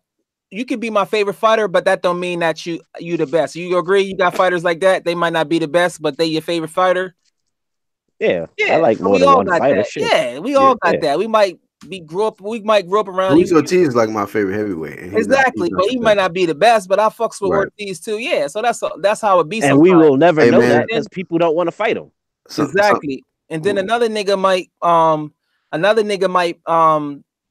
be better than that person, but they might get a lot of hype. It's just fan shit. It's just fun, man. Because Loma they do be saying some shit about Loma. The media make that nigga. Whoo! I can see why people don't. That's why I don't think Unbiased be fucking with him. The media make that boy sound like he like. And the way he was selling this shit. Nah. Wait. Who's worse? Jalik, the way the media make. Well, I don't know if it's I can say the media. Errol or Loma. Loma. Because they say he's better than Sugar Ray Leonard. They be saying some shit. They be saying some shit though. But this nigga has won in multiple weight classes, so that's why I said. Loma. Yeah, but he don't stick around and give people rematches. He just keep it pushing. But no, see the thing about Loma too. You know what people might say? I heard somebody say this shit earlier. They said, well, Errol didn't give Kell Brook a rematch at 154, shit like that. Yeah, but that's at 154. That's a whole other weight class. That's a big. If Earl's, I know what you're saying. If he's fighting at 147, then what's the rematch for at 154? There's no title at stake. Hey, Unbiased, don't be coming on here with that bullshit, that Wilder shit, man. Surprise! Wilder shit, nah. See, look, you gotta twist it, Jalik. I want Wilder and AJ to fight. Period. End of story. I honestly, in my opinion, I think AJ will win, but that's besides the point. I just want to see the fight. I just want undisputed. Whoever wins will get congratulated. Same with Spence and Crawford. I just want the best. I just want the best in each division to fight each other. I wish Mikey would have fought Loma instead of fighting Spence. That we could have seen. He could have did a whole lot more than just Loma. He could have fought Teofimo. He had options. Exactly. Yeah, options, man. He might go back after that belt that Comey got, bro. He might go back down. He still got a belt. Mikey still got a belt. He ain't got no choice. But that's at 135, bro. That's at 135. I don't see Mikey sticking around at 147, man. Nah, he go to 140. But who he gonna fight at 140? Comey. I just said Comey. No, Comey and Teofimo champion. Yeah. He can fight. He can fight Taylor. He can fight Teofimo. Lomachenko. He was gonna fight Lomachenko. Listen, Cormier was gonna fight Lomachenko in April, but he don't want that work, man. His hand got injured. But then also Andre Rozier said they want a tune-up. They said it. He said he want a tune-up for Loma. Motherfucker scared of Loma, man. If he's trying to stay on pay-per-view, Mike need to go after Loma, man. That's a pay-per-view fight, man. That's a big fight. That's probably that's bigger than Spence and Mikey, I think. Yeah, for sure. Hell yeah, that's bigger than that. Hell yeah. Bigger how? Bro. Bigger how? Tickets? Overall, period. No, just overall. Sales, tickets. Yeah. Nah, not sales. 47,000. It's gonna be tough to beat that. I don't know. No, I mean, no. I don't know about the arena, but I just pay-per-views for sure. Pay-per-view wise, that's gonna do well, man. Well, the only reason, because Loma. I'm gonna be honest with you. Loma's a great fighter, but his he won't sell that much. Name, he don't sell. That's like the thing. That. And also, he just sold the Spence fight. Mexican versus black always sells, man. Yeah. That's why Floyd fought so many Mexicans, man. Exactly. That's why I just told somebody in the chat. Y'all said Loma don't sell though? He's not big enough? He fighting in LA. Like, I think it'll sell. I don't think it would maybe not do as much as Spence and Mikey did because of the whole. It probably not. When will they release the numbers on that? It's probably gonna come out in a couple of days. You got a Lance. Well, I know they was on track for beating the Canelo record. Whoa, they ain't beat that. That was 51,000. No. Yeah. They said 51,000, but they said they was on pace to beat it. They almost beat it. Talking about Gate? Yeah, ticket sales. Oh, okay. I'm talking about paper. I'm thinking about pay-per-view. Boxing Monster in the chat just said Floyd was a cherry picker. You tripping? Look at his record. That's some bad cherry picking. Yeah, Floyd fought straight champions. What the fuck? Yeah, bro. He's picking champions, bro. Feel like he's putting cherries on their eyeballs. You got a channel. Like, who you like, Boxer Monster? Who you like, Boxer Monster? No, that's why I wish Spence would take the Pretty Boy Floyd approach before he's trying to act like Money Mayweather. Because Pretty Boy Floyd was a beast, needs to do the and Money Mayweather was. Hey, can I ask you guys, everybody on the panel, something? So now that we saw Spence's power is not what everybody's proclaiming it to be. Y'all think he could go up to 154 and stop Hurd as all of his fanboys were screaming? Stop that shit, bro. Never in life thought that shit. But hell to the no. Hell to the no. He said go up. I don't know what champion he can be at 154. I'm being real. You said 154 is stop him or just compete at 154? I've heard people say that Spence can go up to 160 and stop people. He better have power. They say he walk around at 170 or some change. Yeah, but he couldn't even drop Mikey, let alone stop him. He didn't even drop him. Mikey went into survival mode, man. You know how, listen. The same thing with Thurman. But that ain't never stopped Spence from stopping the dude. Motherfuckers thought. No. I'm just saying you can't knock somebody out that's like trying to not get knocked out. He did it in his previous 11 fights before Mikey. People talk because you don't know. Like people didn't know. Like, and plus, I didn't even expect Spence to fight in that style. I thought Spence was gonna bully him and walk around. This nigga jabbing, walking. After what was like this 7th, 8th round, he was walking to Mikey, man, really trying to hurt him. And I'm like, he can't even hurt him. He's not even dropping him. He should be. I was like, man, get this nigga out of there. Yeah, but to Mikey's credit, Mikey was picking off a lot of those punches, though. People don't want to give him credit. You really think that? I mean, no. I'm just saying, like from watching the fight, he was picking off those punches. The shit hit the glove. The shit his arm rolled off his shoulder. He wasn't getting hit. But you know what, man? Look, this is what I heard about Errol, man. They said that this nigga is from before this fight, right? They were saying he's extremely strong. Like even the punches he hitting on your elbows, you know what I'm saying? Hitting off your glove is just supposed to be so powerful. So I'm just like, what happened? Like, is Mikey really that durable? I mean, a nigga with no abs is able to take all them body shots. Like, I'm just trying to put it together. Like, it got to make sense to me. And also, Black man, you said he went to survival mode, but rounds 8 through 12, Mikey was just getting punished and hit. Like he was just getting slapped around, and he was just still standing there. So round 9 was how many punches? Round 9, like, I thought he was gonna walk through him at round 9. Yeah, but me too, but he didn't. My prediction was in the 8th round. But motherfuckers, I don't know if y'all remember when Thurman was the hot guy for the moment. There's like Thurman can beat Floyd. I said, man, you crazy. He ain't gonna beat no Floyd, but motherfuckers really believed it though. Floyd ducked him though. He ducked him. Ain't duck him, man. Okay, that's not no duck. That motherfucker was trying to make the best fights out there. Like, oh yeah, Berto. You said Floyd ducked Thurman?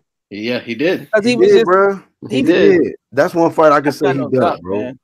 He tried. He threw Errol Spence on that nigga, man. He threw the arrow. That's easy. He had destroyed Thurman. Hey, he did the same. Thurman. He did the same thing to Amir Khan when Amir Khan called him out. He said, "Oh, you gotta fight. You gotta fight Jesse Vargas." Everybody want to fight you. Did he duck Triple G? Khan was a better money fight than Berto. He was, and they was gonna make the fight, but but they was tossing Khan around for years. Yeah, come on, man. And then Khan didn't get the fight because he desperate. Shout out to all the niggas that's not desperate. You can't be thirsty. Anybody was desperate to get a Mayweather fight. Nah, it's the way right. That's the fucking. I was thinking Floyd didn't even hear me. I was thinking Floyd. That's why I don't think the Triple G and Canelo gonna fight happen because Triple G real thirsty, man.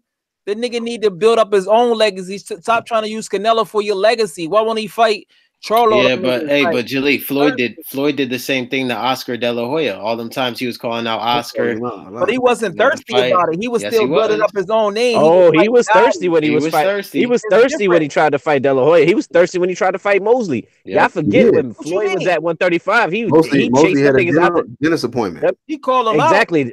Every fight. No. When Floyd was at one. Hold on, Jalik. When them niggas was at 135, Floyd chased them niggas out. Yep. Them niggas constantly moved up to avoid him. Hey, this nigga. But don't agree that Bud wants to fight with Earl. He wants to fight. I believe they both want to fight. I don't know if you're gonna see it this year. It's Bud thirsty and desperate. No, because they know they on a collision course. Exactly. You gotta want to fight, but you don't gotta be all thirsty begging niggas. You know what I'm saying? Begging niggas, just stay in your lane. Floyd was okay. But Floyd wasn't thirsty. Floyd was a champion. That's what I'm saying. He wasn't thirsty. He wanted to fight. It's one thing. Being thirsty is like hold on, Jalik. Floyd was calling out Costa Tszyu, Casa Mayor, Oscar De La Hoya, Shane Mosley. He was calling out everybody. Everybody at 135 ran. He even called out Prince Nassim. He called out everybody who had a name, bro. He wanted everybody. But that's not being thirsty, though. Okay. That is being thirsty. If you calling somebody out and you constantly calling them out. Listen, YouTube, for all my niggas that's going to catch this on later, it's the difference between being hungry and thirsty. Okay. Listen, if you hungry, you going to drink something to wash that down. Them shits go hand in hand. You can go longer without food than you can some water, right?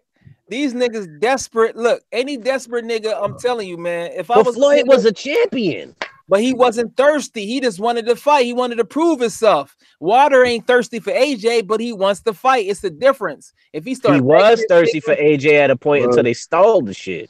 Nah, he was thirsty. Yep. Y'all niggas, now he's not thirsty or hungry. Man. It got to a point where AJ said, well, not AJ, Wilder. Wilder said, he said, I'll take whatever you think I'm worth, as long as you take that in the rematch. Same with Triple G. Triple G was thirsty. Triple G was thirsty for the Canelo fight. Wait, how many years did he wait for Canelo to finally fight? If you feel like you won, why the fuck you gotta fight him again?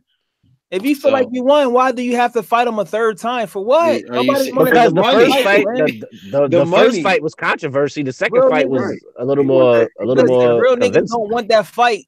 So is Benavidez thirsty? Who? David Benavidez. Who? The older brother. Thirsty for who? For his belt. He come to I need the belt back, man. I need the belt. Nah, he hungry. He ain't thirsty. He ain't desperate. Jalik. Come on. So how that? What's the difference? Look it up, my nigga. Okay, Jalik, but how's that different? Explain it. Go ahead. Look, say I'm gonna say if I meet a chick, right, and she nice. I'm trying to smash her, whatever. I go after her, right? That's one thing. Now I'm hungry, whatever. But if I'm like desperate and like texting her every 5 minutes and you know shit like that, that's being thirsty. That's being desperate. That's not cool. So it's a thin line between hungry and desperate. Anybody on YouTube, you don't gotta be thirsty for nothing. You don't gotta be desperate. You can want shit, but don't be thirsty. Shout out to That's a bad comparison. Yeah, One pussy and whooping some ass. That's a bad comparison. Like if I'm trying to get a chick, I ain't gonna be all thirsty and like calling her every 2 seconds. Like, yo, where you at? Where you at? How you feel about? You get what I'm saying? Okay, so Jalik, was Keith Thurman thirsty for the Manny Pacquiao fight? Nah, he don't want what? Come on, man. That nigga was thirsty as hell. Who are you talking about? Who you talking about before? Right now. Years ago or right now? Right now. He's still thirsty for that shit. Yeah. Nah, I don't think he's thirsty, man. I think he just probably get the fuck out. Okay, yo, all right, Jalik. You got Jalik. So what about Spence? What about Spence won Manny Pacquiao, calling him in the ring? He didn't call Sean. He called Manny. Think you thirsty for that? Yes, I want to hear this one. It's a difference between thirsty and hungry. Oh, get the fuck out of here, man. Amir Khan, even to this day, he still be calling out Manny Pacquiao and Khan. He thirsty, he desperate. Like being desperate, that's why that fuck up your value. I'm telling you, man, you can't be desperate. But look who he signed to fight. He's fighting Crawford, so he's not thirsty. Yeah, he's not. Now I would agree that Kell Brook is kind of thirsty for Amir Khan. He thirsty. Yeah, because that fight should have been happened. Right. It probably didn't happen because he's thirsty. Anything in life, you just gotta let it relax and focus, and it'll come. You can't be like forcing shit to come in existence. That is a bad comparison about a chick and a fight. All right, man. That's a bad comparison, Jalik. Watch my nigga Bud get all the fights to become undisputed without being thirsty. I guarantee you. I just want to see. Yeah, we want to see the fights. I just want to see the shit happen. I don't give a fuck how thirsty they are. I will bring. It don't matter who come out on top. We just want to see the best fight the best. Exactly. What do you guys think about Spence obviously sidestepping Porter to fight Manny Pacquiao? He feels he's the cash cow now, man. He went from. That's the thing about it, the hypocrisy with this guy, because it seemed like now he's focused on how much he can sell, whereas when Sean Porter beat Danny Garcia, he jumped in the ring on him, so it wasn't no issue there. But because you beat Mikey and you got on pay-per-view for the first time, now it's about going after the fights that's gonna give you the best paycheck. You know what I mean? And then that shit sucked too, because he was like, yeah, if Manny ain't there, then I'll take Porter. Porter got a goddamn belt, a belt that counts. Right. Manny doesn't have. Manny's not super champ. Manny's not champ, bro. So it's like when we talking about this nigga's catchphrase strap season, nigga, you ain't getting no strap in your last 3 fights. So when we going to get another strap season? You know what I mean? Like, he just looking for check season. He on check season right now. He not on strap season, bro. Yeah. And I'm not mad at you getting that check, but if you're gonna get that check, you might as well get it and fight the best while you're doing it. Like, man, he's fucking 40. This dude's a fraud, bro. Like, can we Spence, man? Like, come on, I man. won't call him a fraud. It's good. Come on, man. That's kind of strong, though. Well, dude contradicts himself, man. Every time. It's his opinion. Let him voice it.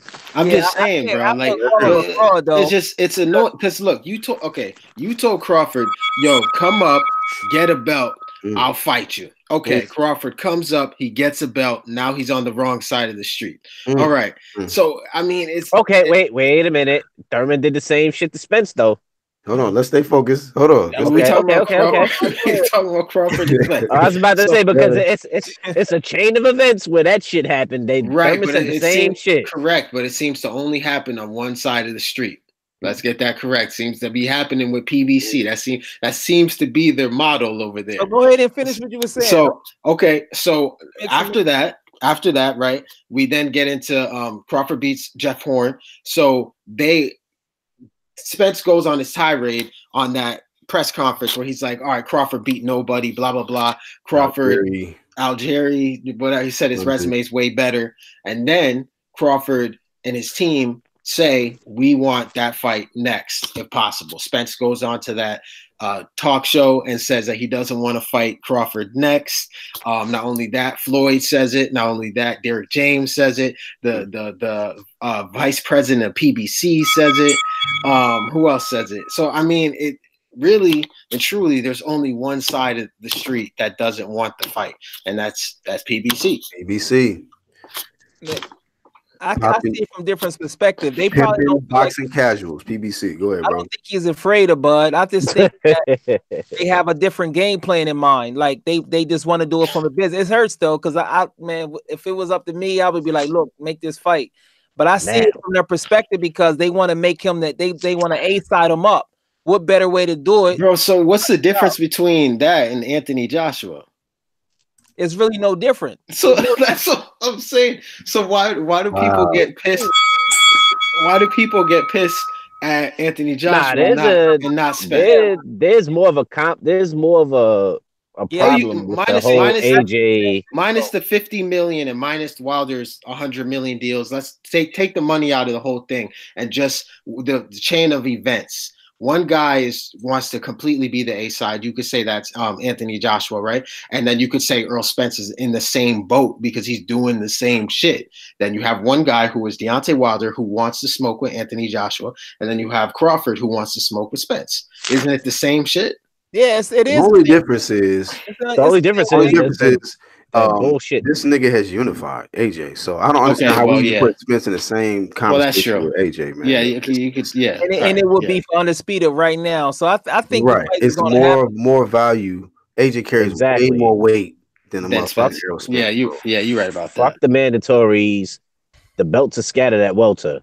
Right, heavyweight. Four champions at welterweight, fam. And I'm gonna be honest with you. I don't even consider Tyson Fury that lineal bullshit because he didn't beat Lennox Lewis, who's the one who had the lineal status. In negotiations, that shit count for like the purest niggas, but for negotiation, that lineal shit don't mean nada.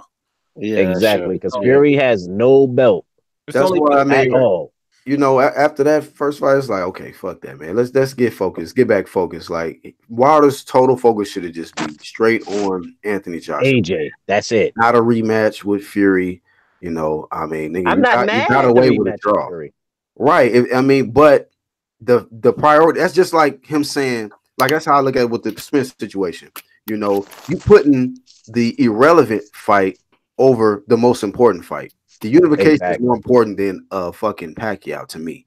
Yeah, because you one fight away from just sealing a deal. Yeah, that's real A-side. Like to me, if you want to talk about, you know what I'm saying? Now you unified champion. Now you really boost yourself higher on a pound for pound status because you're in a company of guys who've unified. Even Keith Thurman, he was the only guy that unified right now. But now you can say, nigga, I've done what Keith Thurman has done. I've unified the division. You know what I'm saying? So he's running away from what he needs, nigga. AJ and Earl is in the same situation. Motherfuckers want them to man up, but like I said, it seemed like they got people telling them behind the doors what to do. You know what I mean? Well, it seems like the politics in boxing is terrible right now. That's why I'm buying stuff like fraud and all this stuff because when the nigga say he's his own boss, then now when Crawford come on the scene, call Al. Call this guy, you know. You your own boss, but yet there's phone calls that need to be made. Like you sitting there face to face with the nigga. I don't understand who. If you your own boss, your own shots, man. You're not your own. That's what I'm saying. Al is your advisor. He'll tell you money wise, boom. But if you want that fight to happen, I don't know, man. I grew up just the boss tells niggas what to do, not take orders. No. That's what I'm saying. Al Heyman is the financial advisor. Right.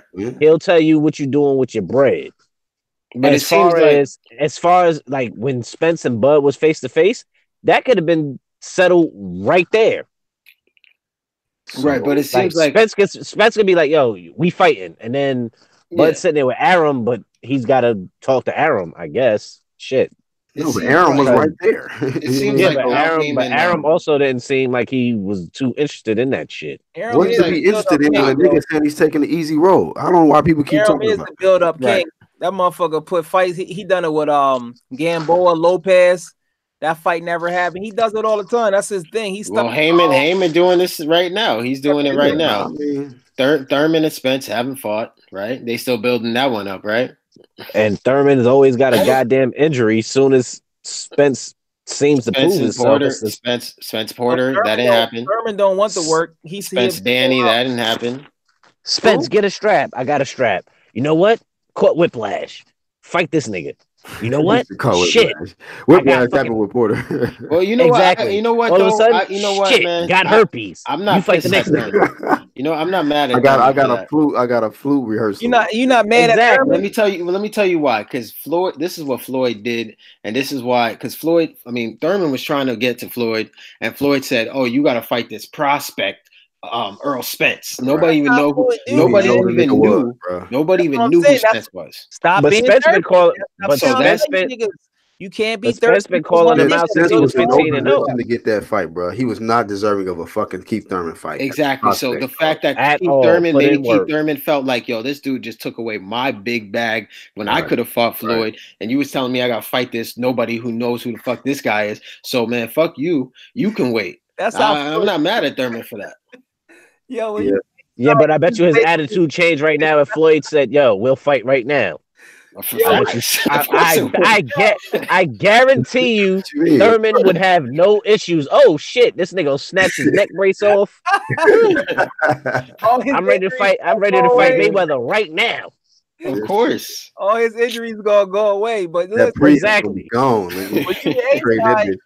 Herpes, whiplash, all that shit disappear. Yeah, I hate to talk about the A side shit, but all fighters want to be, and then he's gonna have to bow down to Floyd being the A side.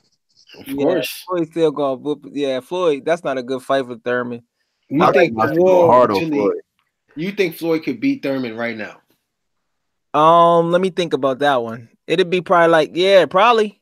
You gotta realize if Floyd is in some kind of shape, it'd be a decent fight. Man, I won't be surprised. Look at Bernard Hopkins. Depends, man. That nigga legs, bro. We don't know. This nigga what? 40 now? 40? He 40. No, Floyd is 42. 42? You tripping. I wouldn't fight Keith Fowler. Listen, Bernard Hopkins was 41, I believe, when he fought. But you got to think about it. Floyd is he's defensive. Right. And so is Bernard Hopkins. But now Hopkins can beat your Hopkins ass. Is boring. Hopkins will beat on you. Yeah, he'll beat you. He switched after the Trinidad fight. He changed his style up. He was less because the dude Hopkins fights depending on the fighter though. Hopkins don't have one set style besides the only thing that's guaranteed in the Hopkins fight is he's gonna grab and he's gonna beat on you. Headbutts and hip shots. Everything. Exactly. He's OG. He knows the dirty shit. He's gonna beat on you. Floyd ain't like that. Floyd wants to keep distance. Floyd's gonna want to move. He's gonna want to move around. Space, man. Yeah. It depends on 42-year-old legs. Guess what? Look at Thurman. Look at the way he move around. So Floyd gonna fight totally different. He gonna be in the pocket more. You got it. Floyd gonna come back when Maidana get his weight off and come back to 147. Shit, man, Maidana is not fighting at 147 no time soon. Hey, you know niggas believe he gonna still make 147. Yeah, I believe it. Yeah, like 3 years. I'm like, bro, he lost man weight. Why can't shit? He working with Memo and Alex Ariza. That nigga got his first fight is at 154. What the fuck does he weigh? Bro, what does he weigh right now? He probably weigh like 190. He just shorter than Earl and that nigga look like a goddamn Buddha doll. He fat. Man. And he's slow as fuck. Yeah, but y'all don't think Fury took something, man, to lose all that weight? He had to, man. What, talking about the weight that he lost after the fight? Yeah, Tyson Fury looked like fucking Professor X right now. And he looked like RoboCop, bro. Remember Murphy? That nigga face is sunken. Like Murphy. He looked like he lost too much weight. He training. Yeah, but training my ass, nigga. Look at his face. Because his face is seeing him like that. That's all. You lose weight. His face. He's never been that thin. Because he probably taking his training more serious though. You know how that go. He been hanging out with Billy Joe Saunders, so you never know. Yeah, that nigga busting lines. You already know what happens with that. Wolf of Wall Street. No, that nigga got the Wolf of Wall Street face. That nigga sniffing. You think he back on that? Oh man. Yeah, he back on that booger sugar. I don't know. I gotta see if he's still enrolled in the clean boxing program. This nigga's 6'9" and 230. Damn. Nah, he ain't 230. He can't. He's down to 230. Nah, he's down to 230, dog. What that stone shit mean? Yeah, what? Stone is conversion. It's like kilogram to weight. Yeah. So how we would say weight, they would say kilogram. All right. kilograms is one thing and stones is different than kilogram. I don't be understanding that shit. I'll be like, why? It's just a different conversion for weight. Hey, y'all know he got a fight date, right? Yeah, he fighting June 15th. But he fighting Rivas. That's what they said, but they say they not sure. That might be too dangerous. And I think Rivas is what. That's not too dangerous. That nigga's 6 feet tall. This nigga will box him from corner to corner. But you know, Fury is the type that probably fight to a level of his competition. He does. And when you get knocked down like that, that should have an effect on you. You're not a robot, you know. He got 9 pounds. He got 9 inches of height and almost a 10-inch reach. If this nigga don't just box his ass, you see the Cunningham fight? Cunningham dropped him, and Cunningham cruiserweight. And I don't know how tall Cunningham is, but he got dropped. How long is his arms though? He also got dropped by I forget his name. It was some bum. That's early in his career. Fighting down. That's why they should have just took. I get what they doing though. I mean, that's the life of a boxing fan. You know what I mean? You can't get what you want. They shouldn't even be playing safe with this nigga. He signed that big ass contract. Give him big ass fights. Hey, I'm not trying to be negative or nothing, man. But was this Deontay Wilder wearing a dress? Where this weekend, fam? Somebody said that, but at the Spence fight, I just now noticed this shit. I'm like, oh shit, nah, that's not a dress. Hey, Jalik, that's that Fox deal. See, he got initiated. You was worried about the zone. When you telling me something, I gotta see that. I don't think Wilder. When you saying some shit about this niggas might be. Y'all that nigga wearing a magician. He wearing a magician jacket. Yeah. No, I'm not talking about the jacket. I'm talking about what's under that motherfucker. Oh shit! I thought it was. He breaking down the kilo shit. 100 kilos equals 220 pounds. Jalik want to change the conversation. Oh, no, I was just reading. I didn't see this shit. I didn't see this. I thought the nigga was wearing black pants. I thought he had a long jacket and black pants. He was wearing a dress. I gotta see that shit, yo. Hey man, that shit that's suspect, bro. To me, I'm sorry. I didn't get off track, man. I just checked the notification and I looked up somebody had posted something in a boxing group on Facebook. I don't understand this shit. I thought that was gonna be some part of the headline. I'm like, why they didn't address this shit here? Sorry, niggas wearing a fucking dress. I hope it ain't a dress. Wasn't he wearing a long jacket and some pants? No, Boxing Monster says it was a kilt. What the fuck is a kilt? Nigga, Irish people wear that shit, man. Dress. Scottish people, man. Jordan Campini says Southern swag. What? Southern swag my ass. All the Southern niggas gonna be like, oh hell no, they. And niggas is trying to stand up for this shit. Nigga, a kilt is a dress. I don't know, man. Charlo wear purses. It kind of, you know what I mean? That could be a down south thing. I don't know. A kilt is a dress. Yeah, a kilt is a dress, dog. A kilt is a goddamn skirt, a long skirt. Yeah. What you think, Jalik? Oh my man. He looking it up. Look, all I'm just saying, bro, I think that shit Photoshop, man. What the fuck? That shit can't, because I seen him at the they look like it. Because remember, hold on. I used to stay in Houston, Boxing Monster. What you mean that's a Houston thing? I ain't never seen niggas out with that. That's what they doing now? I'm glad I left there. Fuck that. I remember y'all young niggas, B. Y'all 90s and y'all 90s babies, 2000 babies. I don't get this shit. But yo, did y'all see on Fight Hype? Shout out to Fight Hype. Shout out to Fight Hype. So now a kilt is not considered a skirt. That's a skirt. That is a skirt. Hey, so niggas is rocking anklets, Jermell Charlo, and now niggas is wearing fucking kilts. And you black, nigga. You ain't even Scottish. What you ain't just black, nigga. You damn near what, 7 feet? You 6'6", nigga. Wearing a dress. 6'9". You a 6'9" black nigga from Alabama with a goddamn kilt. This shit gotta stop, B. That's man, the bullshit gotta the shit got to knock it off. You can't be talking about you the baddest man on the planet wearing kilts. Knock it the fuck off. Yo. We gotta definitely, man. We can't get I can't get niggas passes for this shit, bro. Is it official? Is he really wearing a kilt? He wearing a dress. Man, let me put it in the yeah, because if you go to the when he walked into the ring, if you go to Fight Hype, I don't think I never noticed that, man. I ordered this shit, and I'm like, when I looked at the fight, and he was talking to. When I looked at the fight, he was talking to Floyd. He had on like a snakeskin jacket, and it looked like he was wearing black pants. He had black pants underneath that motherfucker, but over top of that shit, it was some. That's a long. Yeah, but wasn't that a long ass jacket? It's a long dress. I'm gonna be on vacation tomorrow. I'm gonna be doing my best to not be on the internet. I gotta see this update with this Wilder shit. Yeah, that's gonna go down tomorrow, man. So what y'all think, man? Real quick before we close out. Real quick before we close out, man. What do you feel is the news going that what kind of breaking news you think he gonna drop, Charles? And then we're gonna go down the list. I think he's gonna probably turn down the fucking deal because he feels that he'll make more. In my heart, he thinks he beats AJ and then he loses bargaining chip in that rematch with that same $40 million deal. He's just gonna turn that down. But you think that this is a decision of his own, or you think that this is like somebody on the background telling him, like, man, don't do it? I think it's people that's at Showtime because he keeps saying his loyalty is to Showtime. So wow, I figured which sucks because they're not loyal to him. Not even the fucking commentators are loyal to him. Like Paulie be shitting on him. These niggas always shit on him. Yeah. So he's maybe too loyal to a fault. But maybe he got a deal that's cooking that works in his, maybe Showtime will drop the bag off on him. Wow. Arsenal Manic says if he says make a deal with Showtime, that equals BS.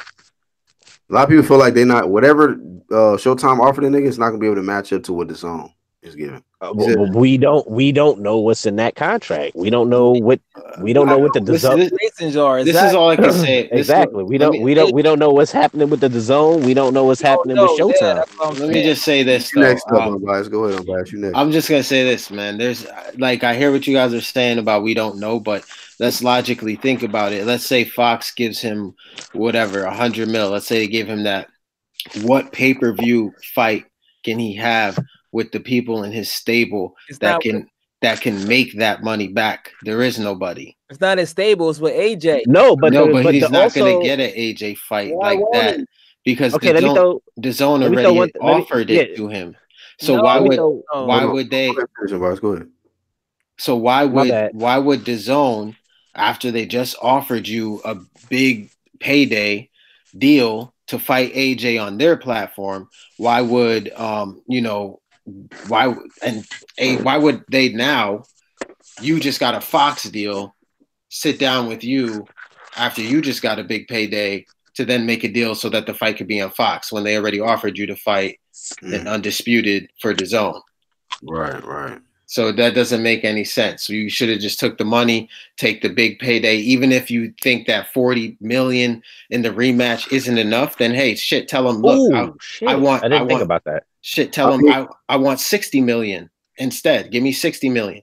That you know that's like 120 mil, like right there alone. Like, come on, how much money does he need to be undisputed? Like, I don't get it. You know what I'm saying? There's a difference between need and want. Exactly. So he shouldn't want that much. Like, cause look, let's put it. I'm not trying to shit on Wilder, but look at his paydays recently. None of that. Yeah, but you don't know what his paydays are. You don't know what your paydays are because you're gonna talk about the back ends, but let's face facts. Your back end is not going to be as high as your purse. It's just, it's not going to be as high as your pay-per-view generating money. So yeah, of course it does, but still, nothing's going to match up. Nothing's going to match up to $120 million. Whatever you do on pay-per-view ain't going to match up to $20 million for Brazil with DAZN. Exactly. I agree with that one. The $25 million to fight Brazil. 20, yeah. That's a no-brainer. But DAZN's not going to give away AJ to Fox. I understand that AJ's not even. But here's the thing: AJ's not even. He's not even signed to DAZN. He's not. That's what I'm saying. AJ is not a DAZN fighter. Is what people don't get. Sky Sports. That's what I'm trying to say. No, AJ has a DAZN deal. Yes, he does. For $100 million. He does not. No, he don't. AJ is not. AJ is not a DAZN fighter. But why is he fight on DAZN then? No, he's not. Oh my God, he's not a DAZN fighter. It's not exclusive. Yo, Black AJ does not fight on DAZN. He's not a DAZN fighter. Wait a minute. Hold on. So the Gerald Miller DAZN fight coming up is not on DAZN. Yes, it is. I'm asking you a simple question. No. Is it? That's on DAZN. Okay, that's all I need to hear. But AJ is not a DAZN fighter. He's not. Okay. That's what people. That's what people are not paying attention to. Hold on. So is Deontay Wilder a Showtime fighter? He's a free agent, but he's fighting a free agent. Time, so it ain't the same that's situation. The same. You just said the same shit. Yeah. No, but they keep saying AJ fights on DAZN, but he's not a DAZN fighter. No, AJ hasn't fought Showtime. He's not a Showtime fighter, right? That's what you're trying to tell me? It's about exclusivity, Black. It's about being exclusive. Well, we know that AJ neither one of them are exclusive, and I don't even know if AJ's ever fought on DAZN. AJ's exclusively for Sky Sports, though. Exactly. He's exclusively for Sky Sports, but not exclusively for DAZN. But he has it. Like, let me finish. He has a deal with DAZN as well. But it's not exclusive, and it's not exclusive. It's not exclusive. Yeah. So that's all we were trying to say.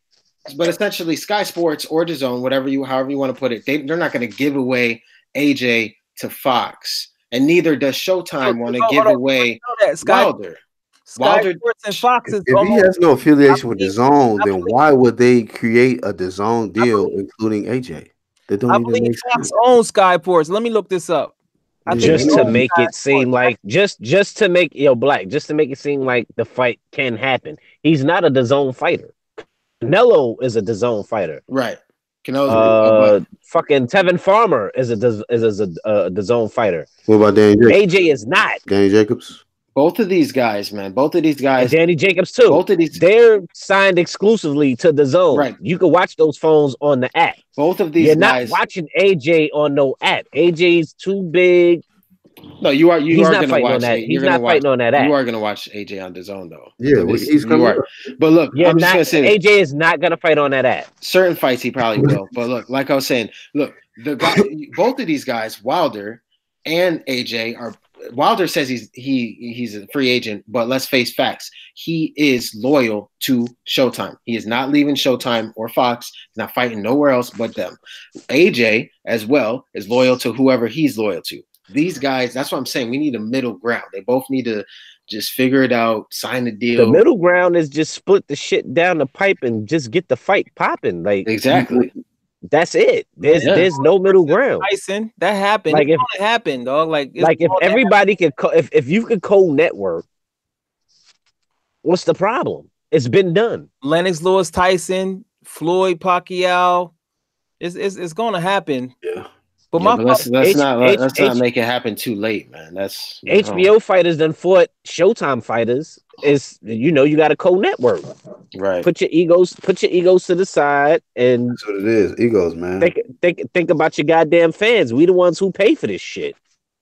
Let me give my final thoughts, fellas. I appreciate you. Hey, Black, thanks for having me on the show. Anybody that's catching the playback. Hey, man, you can come get this smoke anytime you want, bro. Go ahead. I'm out of the country in the not too, in a few hours. But I'm just reading. Fox actually just sold Sky Sports to Comcast a few months ago. So technically, Fox a few months ago was owning Sky Sports, but that's another topic. But like we said, you said Comcast bought it? Yeah, Comcast boss. They own Sky Sports. Comcast does. Damn, Comcast out here making moves. Hey, Comcast and AT&T. God damn. That nigga.